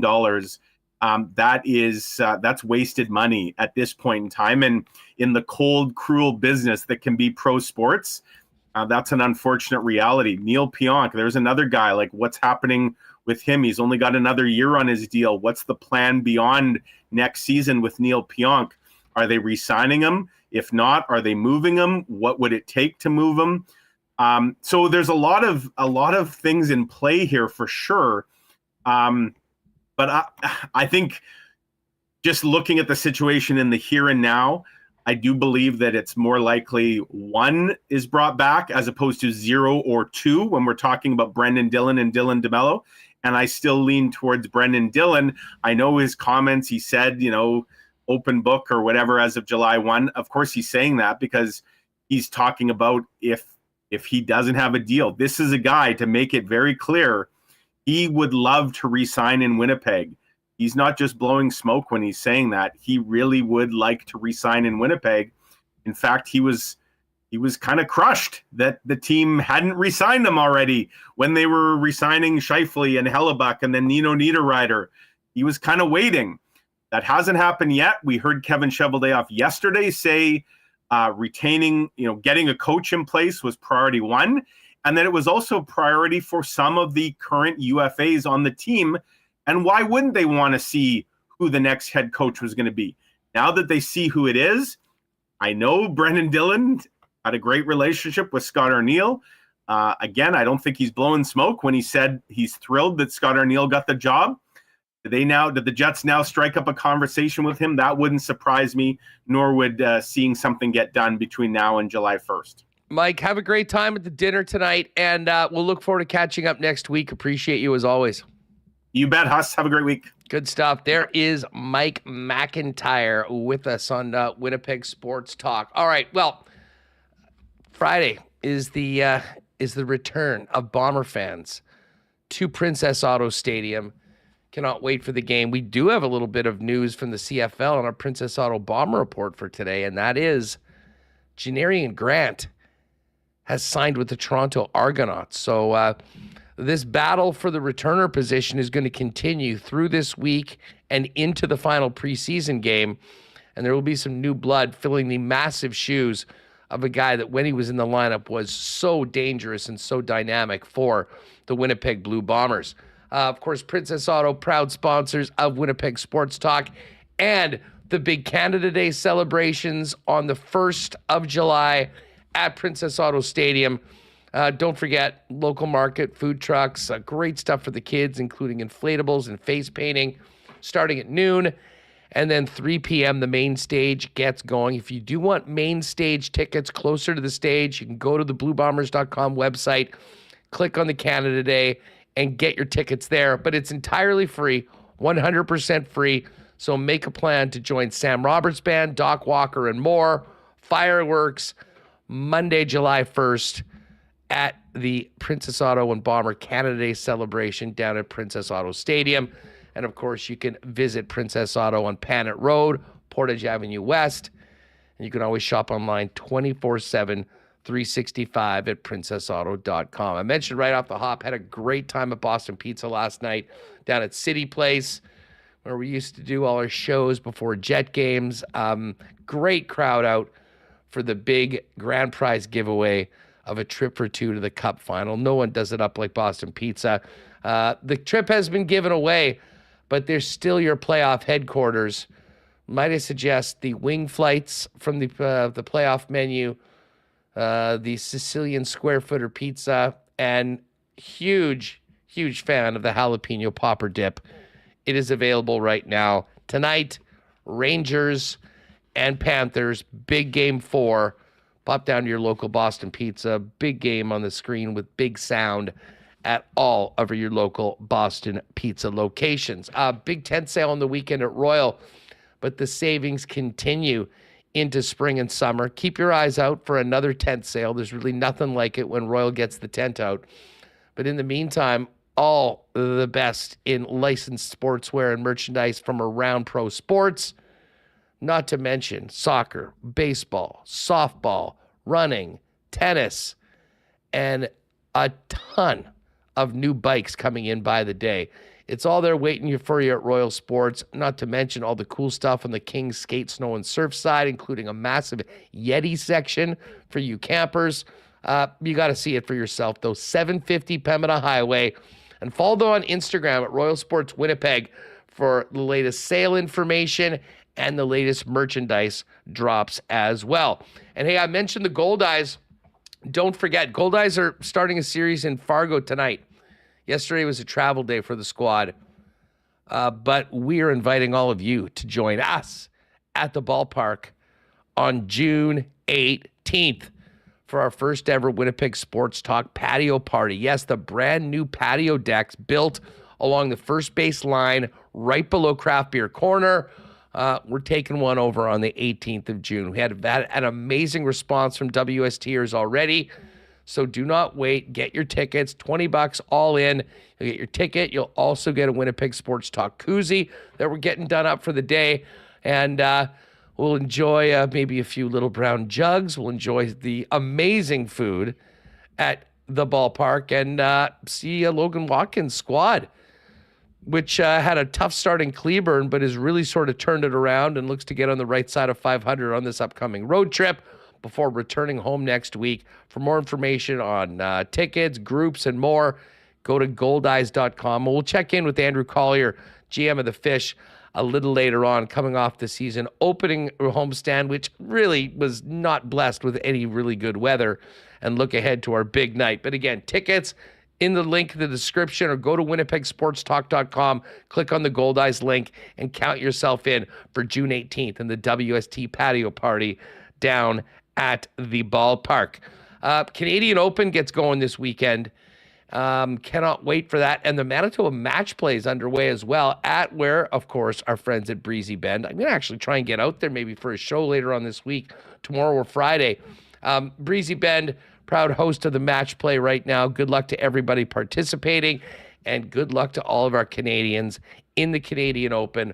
We'll dive into that with Pat Gregoire tomorrow on the Lock Shop and make our picks for the big event. Hey, if you're interested in finding out more on Breezy Bend to make it your long-term golfing home for you and your family, talk to our pal Corey Johnson at the clubhouse, or find out more information online at breezybend.ca. It's going to be a fun conversation. Saw Rod Black last Friday. He was calling that crazy Seabears home opening victory, which ended on Alex Campbell's history-making 3. And Rod's got a lot going on right now. He's calling CBL. He's also a very proud baseball dad with his son getting called up to the majors for the first time this year. Oh, and his pal Charles Barkley keeps shouting him out every night on the NBA on TNT. Let's welcome in Rod Black for a wide-ranging chat right now on WST. Rod, welcome back to Winnipeg Sports Talk. How are you? Oh, good. I miss you guys. It was good to be back in the Peg over the weekend. Exciting times, but it's always great to chat with you. And I'm glad you guys are doing so well. I hear you're top of the market again there, and however we do markets these days. Yeah, it's just a matter of getting the content out. We've had great support here in Winnipeg, and hey, listen, it was an exciting Jet season. We've got the Bombers coming up, and I got to tell you, speaking of Friday night, this CEBL going into year 2 here in Winnipeg has really excited the community. I mean, what a scene on Friday night down at Canada Life Center where you were making the call. Yeah, it was spectacular, and I got a chance last year to do a playoff game there for the CEBL national broadcast on TSN, and last year I was amazed just by the support. And sometimes you think it's just a novelty; it's the first year. It's going to wear off. I don't think it is. I just look at the crowd, it doesn't surprise me being from Winnipeg and seeing the support. But I've really been pleasantly surprised with the CEBL across Canada, not just Winnipeg, but Winnipeg, I think it just shows how vibrant it can be. And if all you got to do is just go to a game at Canada Life Center and see the crowd, and it's a different crowd that goes. It's not your typical sports crowd that goes in the big cities in Canada these days. It's a basketball crowd. It's a young crowd.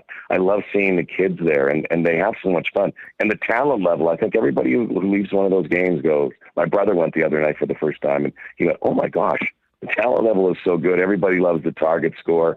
I think David Asper and his ownership group there have done an incredible job taking the good parts of what other cities in the CBL. I do the games for the Scarborough Shooting Stars, Nico Carino's team, OVO team in Toronto. They really get it too. And I've always said it's like going to a party and a basketball game breaks out. And it's all. And one thing I love every night, you guys, is that it's a walk-off win. There's always drama. So, and I think Winnipeggers love that. And so the beauty is the spring league. It's in perfect timing, kind of just squeezed into the spring into early summer. And it's just, I'm proud of the way Winnipeg's kind of put this basketball team on the map. And I'm really proud of the league itself. Well, and what a way to get going for year 2 of Seabears basketball. I mean, you mentioned the target score. I mean, it is so much fun. And listen, to people who have just watched NBA games, we all know that if a game's sort of, there's a big lead, there's time wasting, there's fouls at the end. That does not happen in the CEBL. And the best of the target score was on display on Friday night with, miraculously, I think the crowd actually helped win that game with the noise for the opponent bricking those 2 free throws. And then Alex Campbell makes history joining the 1,000 club on a game-winning 3 that sent everybody out of their seats. Yeah, the one thing I hesitate a little bit on the target score is, like, I love the fact they get rid of all the stuff that you don't need in the late going. And this Elam ending invented by Nick Elam from the United States, and it was actually even, it's a byproduct of the All-Star game when Chris Paul came up with it after Kobe Bryant's death. They had started doing target score. It's the only league that actually does target score right now, which is fantastic, and it's unique. But the thing I don't like is I always say, it's so anticlimactic when you win on a free throw and you go home on a free throw. And here I'm watching Jackson Rowe, and I can see him. Jackson Rowe, by the way, is a phenomenal player for Scarborough. He played with Ottawa last few years. He doesn't miss, but because of the fact that he had been perfect from the line going in.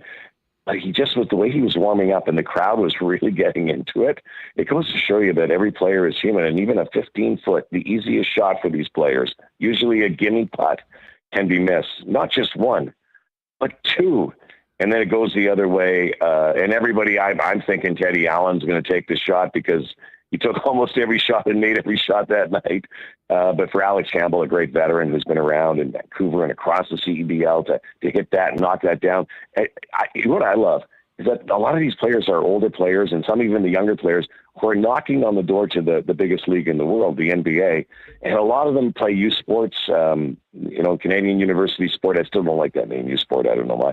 But the beauty is that you watch them, the way they celebrate, the joy they have for a spring game in late May, wherever it is, and especially the other night in Winnipeg, it was almost as if they won the chip. I love that. That's the beauty of sport. And when a crowd goes crazy and it's a hometown win, it's magic. Well, and you mentioned, the hometown, the nature of having a couple U Sports players, some other local players. Chad Posthumous was the first guy that signed, JOJ joining. There's a real great connection to the community. And listen, I'm buying stock in the CEBL right now and in the Sea Bears. I think this is going to continue to grow. And it was just a heck of a start to the season. It was great to see you here calling the game on Friday night. Rod, you've been busy because not only have you been doing, calling games and staying busy, but also proud dad alert. Congratulations, Tyler, making it to the bigs this year. Fill us in on what it was like to hear that your son was getting the call up to the Milwaukee Brewers and fulfilling his dream of playing in the majors. Yeah. Well, I still think, it's crazy. It's been a couple of weeks since that moment happened for him. And, he played for a week and then he kind of, the writing was on the wall that, once Christian Yelich came back, they wanted to make sure he got at bats. So they, he's back down in AAA, which is great because he's in Nashville of all places, what city. And so, but since that time, people have come up and talked to me a lot. I guess it's been seen quite a bit, but it was really bizarre and a blur. I still think about how my wife and I were able to get there. We were on I was working down south. It was kind of a work vacation down in Cancun for a speaking event. And, we get the call from Ty. I knew it might have happened and we always kind of expected, but you don't expect it when you're in Mexico. And so it was late night. We had a hustler. We had a hustle all the way to get to Milwaukee, which was not easy, by the way, at 2 a.m, trying to figure it out. And we got on Spirit Airlines, little bargain jet hopper. We're able to get there and we just got to Chicago with a couple hours to spare. And then you get a text from him that, don't rush because I'm not in the starting lineup because I was here late because his Nashville flight was delayed. So I'm going, we'd follow this, but I knew he was going to get a pinch hit. And then it kind of unfolded the way it unfolded. I don't think it could have unfolded any better for the kid. In a dream, so Gary Sanchez, unfortunately, tweaks his hamstring, Ty pops out of the dugout. I'm going, what? I'm expecting to just drink beer that night and have a good time. And what? And then, again, he had a double on his first at bat and the infamous interview that Sophia Minnick, a great reporter there, came up. I always know they talk to the parents, and my wife was it was her birthday, and she didn't want to talk. And I just said, do you want to call it? I said, no, it's his moment. It's really about him. And she says, well, how about I just interview him? We'll see how it goes. I said, no, okay. But I'm kind of honestly, Hustle, I'm thinking, if he gets in the head, if he strikes out, that's not going to be a great interview or a great call. But then, knowing Ty the way he does, he's such a really good hitter, and that's not dad talking. Scouts have seen that for a long time. He's got what he deserved. He probably should have been up late last year, but they were racing for an NL Central championship, and you don't get your chance, and he makes the best of it. And it's so weird, the coincidental things that happen. The fact that he was given number 7, which his first baseball card. They always they photo op baseball cards when they get drafted, and Milwaukee has no idea who's going to have what number at one time. Ty's always worn 6, from Toronto, being from the 6. He has 5 in the minors, and I'm kind of into numbers, but his first baseball card, they photoshopped him in a Brewers uniform when he was drafted in the first round, and it was a number 7. And I thought, his brother wears number 7 a lot, but I said, you're never going to wear 7. And sure enough, that was the number that night. He gets to the faces, the first pitcher he faces. He got his 2 hits off. The guy's name is Tyler Alexander. Tyler's name is Tyler Alexander Black, which is insane. You can't make the stuff up. Is just like coincidence after coincidence. His first ever hits that he's ever had in college came in his first at bats, college into pro at A ball, double A ball, triple A. So he's always had that kind of flair for coincidence or flair for dramatic, I guess. But there just were so many that day. And of course, the number one thing, it was on my wife's birthday, which was, it was so surreal. And for him to do that and give her the ball after the game and all of that, it was just, it made for an incredible experience that I'm sure the kid will never forget. I know I won't. And if I do, people will keep reminding me about how I said, well, here we go. I guess it's time to start drinking heavily. Rod, I mean, you've been around sports for so long and always on the other side. I mean, to have that moment, to be being interviewed and to be the dad watching your son make your major league debut. I mean, I'm sure it's something you thought of maybe it could happen, but once it really happens, I'm sure, I mean, listen, for you, your wife celebrating her birthday and for your son, I mean, that's a memory that'll last forever. Yeah. And it's, Ty's always been around it too. And when I was doing the gym, there's a lot of reasons why. The number one reason is the kid deserves it. He's worked hard. It's been a dream. He was a hockey player, football player, basketball player. I do believe he would have whatever sport. He just has that kind of juice that, he just was going to be a pro doing something because he just loves sports. And he used to always come to the games. When I did the Jays games, he was always sitting there like this little guy who would, you usually don't bring your kids. I always brought my kids. Everybody always said, oh, there comes Rod with his kids. Mostly because I couldn't pay for a babysitter, but actually because I really wanted them to be around the environment. I thought it was fantastic. And so Tyler and his brother Brody would always sit at games, and they were so well behaved, but they'd watch, from, the ages of 5 to 10 or so. And another crazy coincidence is that on the day he was born, I was doing a game. I had to unfortunately do a game, and I couldn't get a replacement, and because he kind of unexpectedly came to the world overnight on July 26th in year 2000, and I couldn't get out of the game. And it was the night where I got any sleep. It was a day game. He was born in the morning. I'm wired, but I thought, you know what, that's fine. I'm just doing a game. Let's go do a game. And Joe Carter was my partner at the time, and I remember Joe said, "Don't worry, listen, whatever happens, come down to the dome, and I got a bed there. Come on in, and I'll get some rest." And so I got there around 6 a.m. I got on his door, knocked. He gives me a big hug, and I look, and there's like one big bed, and I'm going like, "Oh my gosh!" So then that's the day I actually had to sleep with Joe Carter. I had some pillows, but it's okay. Get to the park. It's crazy. They put his name up on the board. It was the first time his name was ever up on a board, and scoreboard. It said, congratulations on the birth of Tyler Alexander Black. We were wired. Jays win. That score sheet that day, there were so many people that helped Ty through his career, from Andy Stewart, who was a bullpen catcher for the Blue Jays at the time, whose wife was singing the anthem. Andy Stewart was a hitting coach that helped Ty. Robbie Alomar was in the game. Robbie Alomar helped Ty considerably.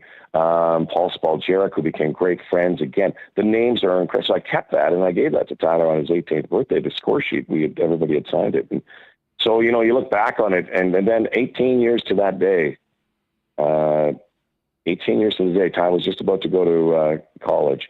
On his birthday, he got a chance to play in the Dome in an All-Star Classic and an East Coast Classic. And it was just like this confluence of date connections and all of these things. And so I guess, in some ways he was probably born to play baseball. And, the fact that he's there, I guess I shouldn't be that surprised, but it's still, you look at the numbers and the odds of being a Canadian baseball player in particular to try to make it to the big leagues. And it's in a game of failure. It's crazy. And to know that he's done that, I think what I love about him most, you guys, though, is that the goal is nice. The next, after that night, because he was in a blur, the goal is to obviously be there and make it. But his goal is not that. His goal is, I get there, okay, now I want to be an all-star. Now I want to be an MVP. Now I want to win a world championship. Those are the kind of things that, that kind of mentality will set him apart, but also will set him in motion and keep him in the big leagues, eventually when he does get there. Well, there's going to be a lot of black fans in Milwaukee over the next few years. I think that's a great baseball town, so it should be great. Rod, I have to ask it's Winnipeg, man. It's Winnipeg South. Totally. I'm telling you, everybody is so freaking nice. Everybody's nice. The only thing is, they might have a lot more beer. I think they do, and there's happy days everywhere. It just reminds me so much, and that's what I think Kai likes about it too. Everybody's so friendly, so nice. And they have a statue of Fonzie, for God's sake, not outside the basketball stadium. It's happy days. So happy days and glory days mixed together. It's kind of cool.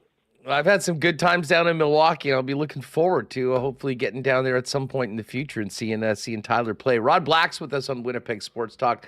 Rod, you got another shout-out on Inside the NBA from your buddy Charles Barkley, who was very excited about his Leon Draisaitl jersey. Fill people in on how you and Chuck are so tight. My boy Rod Black. Say hi to my boy Rod Black. Christine Simpson. It was the best. And listen, I mean, the entire basketball world's up in arms because it looks like Inside the NBA might be done. I know Ernie's going to stay at TNT. Maybe you get in there with the fellas and keep it going for everybody because it's literally the best panel show in sports. Yeah, put my name in for sure. I love those guys. I love the panel. Every panel, I will truthfully say, aspires to be like them. I know when Sam and Leo and I, we had a lot of fun during it. The issue is those, even when we want to have fun, there's always kind of somebody going like, okay, you can't say that, you can't do that. For some reason, those guys there's no censor button, and it works for them. Ernie's fantastic at hurting the cats. Shaq at first I always thought, man, I think you need subtitles for Shaq, but he's fantastic. They're all the perfect foils. And of course, Charles, who's become a great friend of mine through the years. He kind of drives me crazy, like with the shout-outs, because I get in the morning, I get texts from all these people. Oh, Charles shouted you last night again, but I will tell you, one of the things, he loves Canada so much. He does love Canada so much. When he comes, we play a lot of golf. He has a good time. He loves people. That's the kind of guy. And I think all three of the analysts and Ernie together, there's never been a panel like them. There never will be another panel. It is going to be a sad day if it looks like TNT is not going to bid again. I think this television sports broadcasting world is changed. The landscape has changed. People watching on the mobile devices. They're going to watch on Apple TV. They're watching on streaming services. I would hope that somehow they, I know one thing for sure, Kenny and Charles and Shaq are going to be somewhere, but it's not going to be the same if they're missing any one of those four guys. I do have a feeling there could be a buzzer beater here somewhere, somehow. I know they're certainly playing it. They're playing it up. That somebody decides. I just don't know why anybody wouldn't bid whatever it costs, because it's must-see TV, must-watch TV, must-feel TV, because, when you watch them, you either get pissed off, you're really happy, or you're always laughing. And it has been an iconic era for those four, and it started so innocently, I believe. I remember when Charles was first getting into broadcasting, and I was around him, and I had to go by him. My wife and I were in New York City, and and it was like one of his first, I think, auditions or games, and we had to go. He had never worn a tie. And so we had to go by him and get a suit and a tie, and now he's. Well, first of all, I said to him all the time, I said, dude, you are on television more than the Geico lizard. I mean, he is on every commercial, everything. I said, I hope you're making lots of money. Man, I make lots of money. I don't care. I need to make more money. And it's like, he's just that guy. Everybody just loves Charles Barkley, and as I do. And, even when he says something controversial, like nobody else could say what he says, about the women in one city, or the way that the city treats other people, or this, or, he doesn't like that. His guarantees of victory never work out. But I just think there's something that people see in Charles that they really, really like. He's an everyday's guy, and an every guy's guy. Like, even if you saw him, Hustler, if you saw him down the street, or, you know, I'm sure one of these days he'll come up to the Peg and do something, maybe a speaking thing or something. And you meet him and you just fall in love with him because he just has time for everybody. He's not that typical athlete that hides behind social media or slips out back doors because he don't want to deal with autographs and with the fans, or hides during the season that you don't see, or doesn't do interviews. He's the antithesis of that. Charles.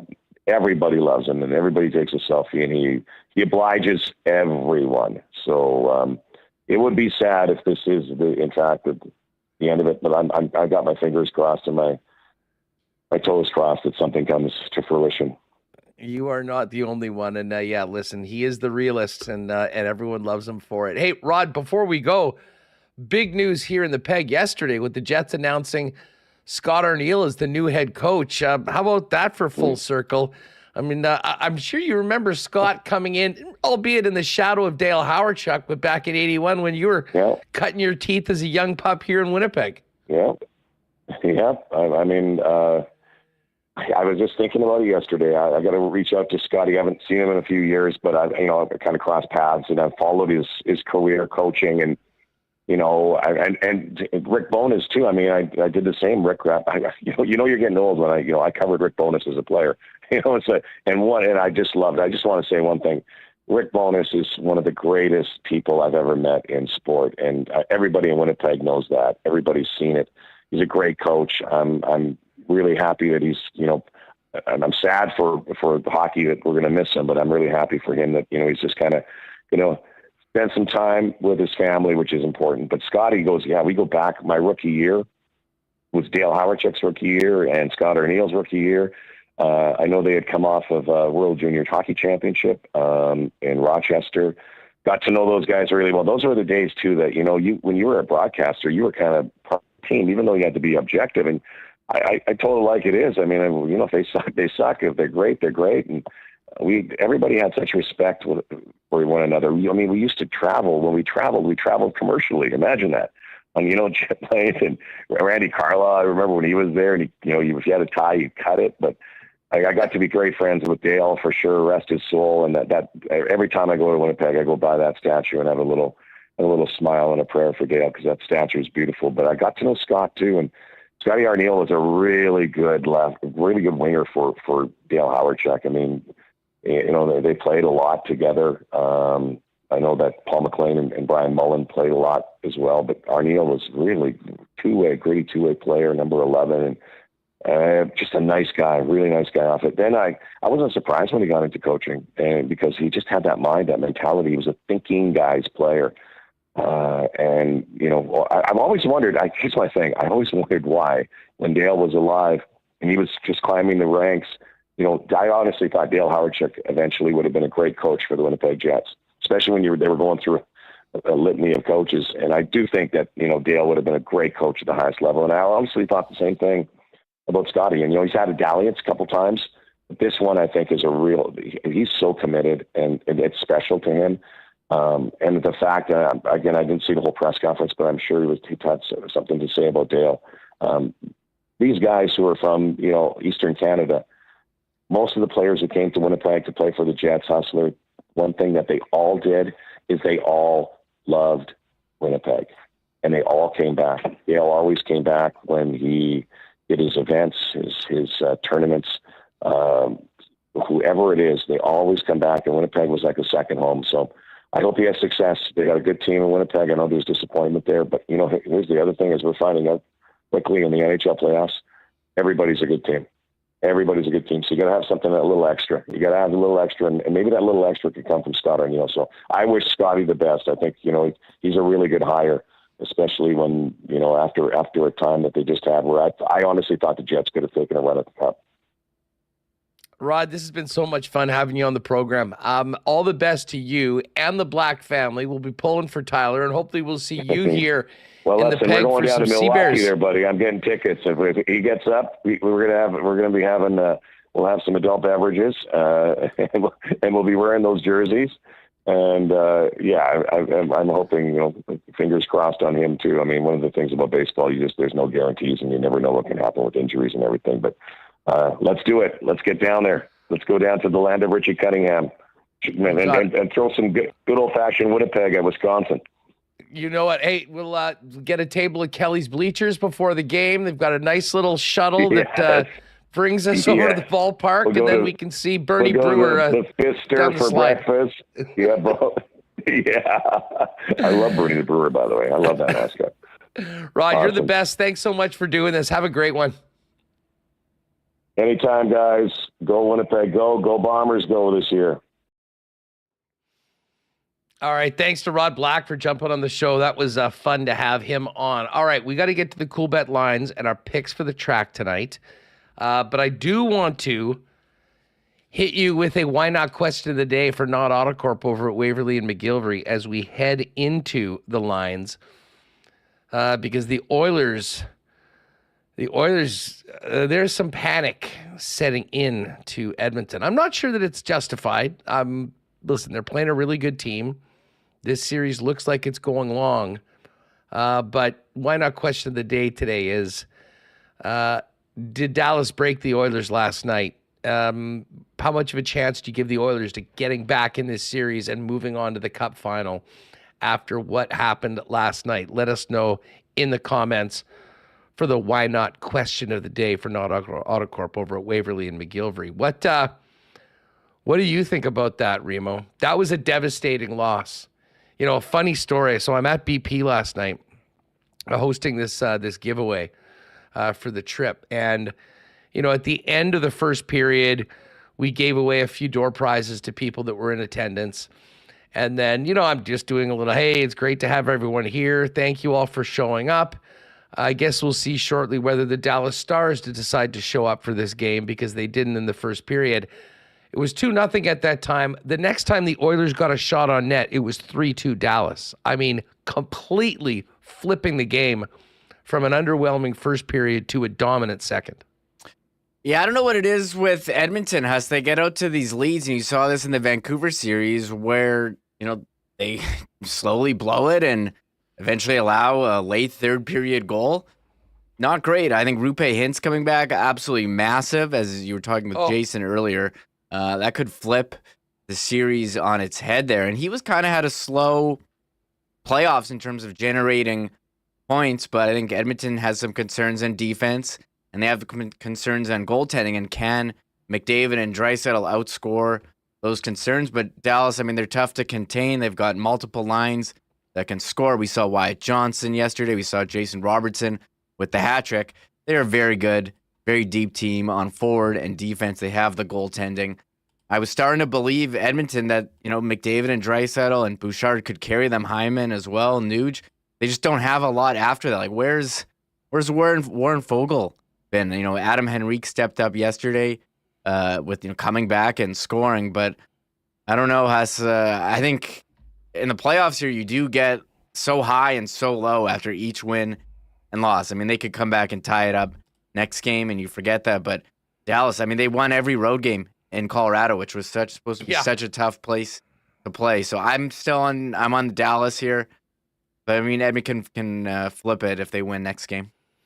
Yeah, I had Dallas for our play of the day yesterday at Coolbet, and they came through, but I didn't have the balls to live bet them when they were down 2.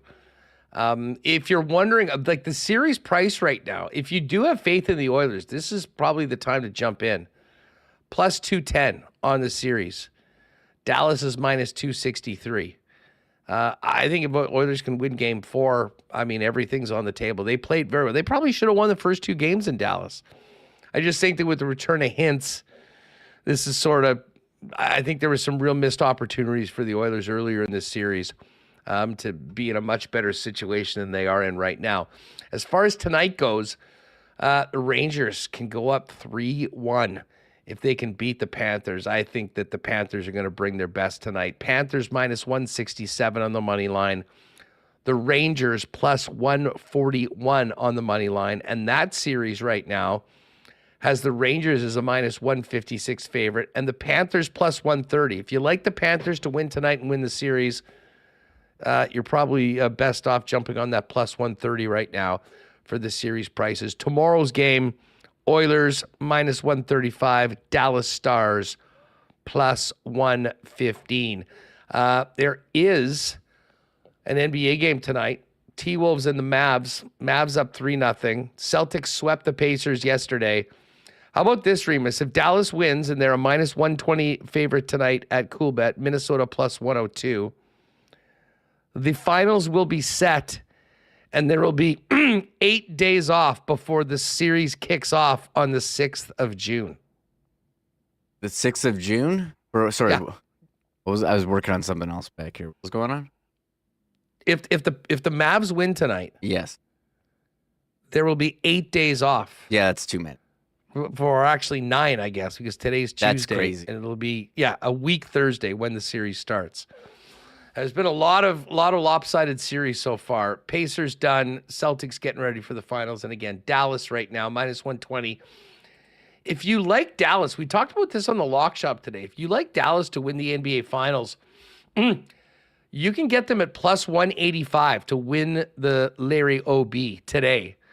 I think that assuming they win this game or win the series, they won't be as big of an underdog in the finals against the Celtics once they actually get there. Celtics are minus 233. So again, if you like the Dallas Mavericks, you can jump on that right now at plus 185. Lots going on, though, with Coolbet right now. Bunch of baseball games. Jays are in Chicago taking on the White Sox. They're a minus 222 favorite. Gosman's on the hill. PWHL final is a pick'em. Basically, minus 114 Minnesota, minus 116 Boston. The Mem Cup continues, and if you like tennis, Roland Garros is on. Tons of options. And tomorrow, a big day. Felix, Chapo, Layla, Bianca, all of our top Canadian stars in action tomorrow at the French Open. And again, that's all there at Coolbet. Sea Bears as well, coming up on the weekend. If you haven't already played at Coolbet, use the promo code WST for a 100% bonus up to $200. And by the way, stay tuned. I mentioned to you all that I'm helping host one of the buses out to Labor Day with the crew. If you want more information on that, just go to social media at the 1930 crew and get you all the details on that. But we're actually going to be giving away a couple of tickets or a package for 2 people to go on the bus with us out to Regina. And we're going to be doing that through a contest for Coolbetters once the CFL season gets open. So essentially, if you make a bet on the CFL, you just screenshot your ticket, send it into us. We'll qualify some folks throughout June and July. And then in early August, we will give the prize away. So anyways, just another nice little bonus from Pat, Jake, and our friends over at Coolbet. All right, Remo, I'm fired up because I am heading to the Downs tonight with my folks. We're going to do the buffet. We will be eating good and hopefully betting well. And another plus night for yours truly yesterday, Reem. I've got a bit of a lead early on. I've come out of the gates very well, as they say in horse racing. Yeah, I'm not off to a good start. I had the one winning bet on the first night, but I'm down quite a bit. So a lot of ground to make up. Got to hit some big winners here or just try to slowly chip away. So we'll have to see how it goes. But here's the card for tonight, Huss. Did you want... You know what? Why don't you go through yours? Because I'm going to be betting with cash on the first 4 races. And then depending on how late I stay, I've made my 3 picks. I basically bet race 5, 6, and 7 for our competition today. So if you got anything in the first 4 races, let us know. I got race 4. No, just 4. 3, 6, Exacta, Midsummer Soiree, Diamond Grand. Going with that. Race 5. Another Exacta. These are just $3 Exactas, so 6 total. Anna Kozana, that's a favorite of ours, going back a couple years now. And then horse 6, Highlander's Edge. That's the favorite, big favorite. And that one. That was your race 5? Yeah. Huh. Are we in the same thing? Exact same thing. I've got a $4 Exacta So an $8 bet, 1-6 exactor box. Oh, there you go.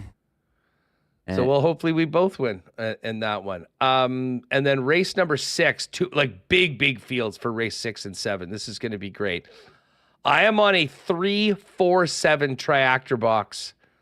Vegas Playboy, Venti, and Sir Goose.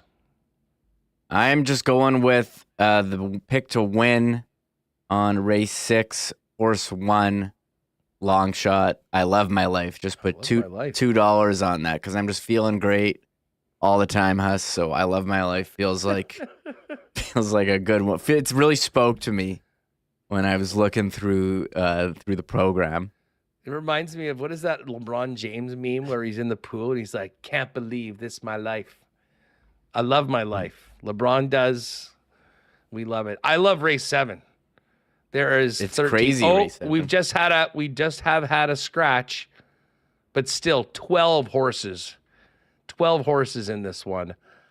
I've got a tractor box in this one. Number 1, Banker's Day.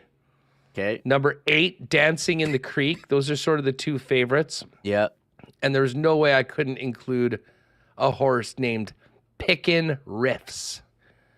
Number 4. So I got a 1-4-8 triactor box for $6. Okay. Mine's very similar to yours. I have 1 and 4, but I'm going with 3. No show, no call instead of your number 8. I like it. All right. So there are picks. You can wager from home and watch the races on YouTube by opening up an account at hpibet.com. That's where we do all our picks. But there's nothing like heading out to the track. And as I say, tonight we've got Racing Tuesday. And then as of next week, we're back at the regular summer schedule, Monday, Tuesday, and Wednesday at Assiniboia Downs. They've got some great events coming up on weekends, though. The Western Canadian Rib Fest is coming. I think that is going to be something that I'm going to take in, being a lover of barbecue and ribs. And some other great stuff. You can find out more on the entire summer for weekends at asdowns.com.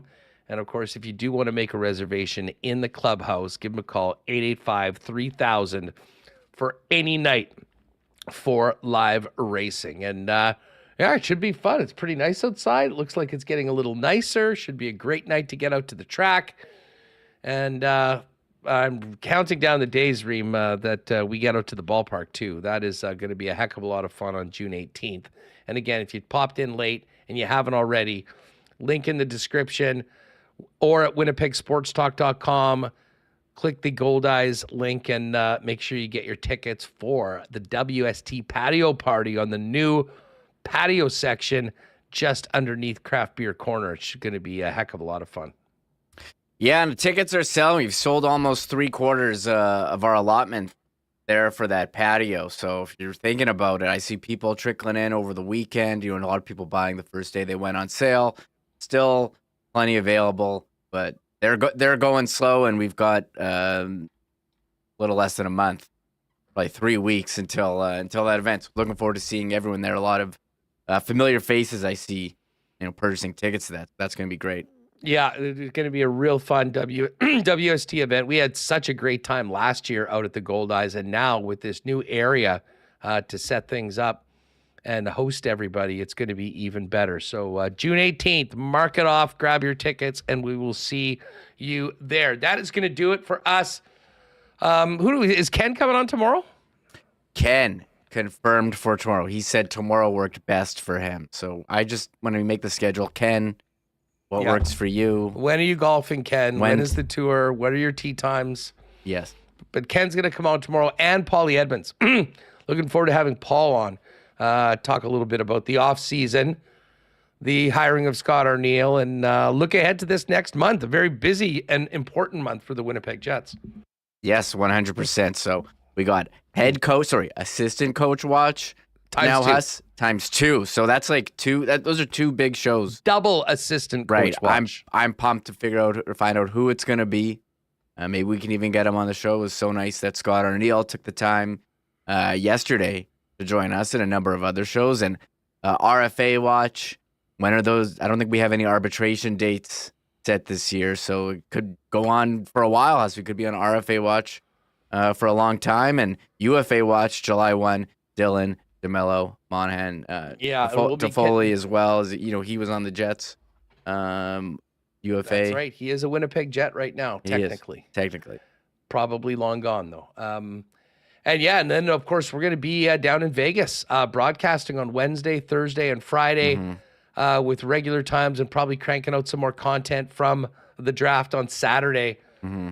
Always a big week for the National Hockey League, and a big week for us on Winnipeg Sports Talk. Cannot wait to get down there. But listen, Bombers are firing it up in about 5 minutes. Ed Tate, Mike Miller, now the special teams coach, is going to be jumping on with Ed.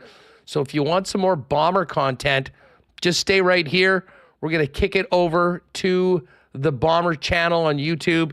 And then Ed Tate will get going right away. We'll look forward to having Eddie maybe on Friday to tee up the preseason game coming up on the weekend. Thanks to Jason Jaffray, Mike McIntyre, Rod Black, all of you for hanging out with us today.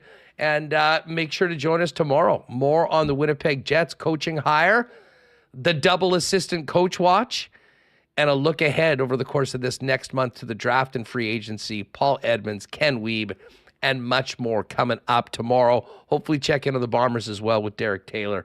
We'll see if we can make that happen. Gang, thanks for being with us. Have a great time and a great evening.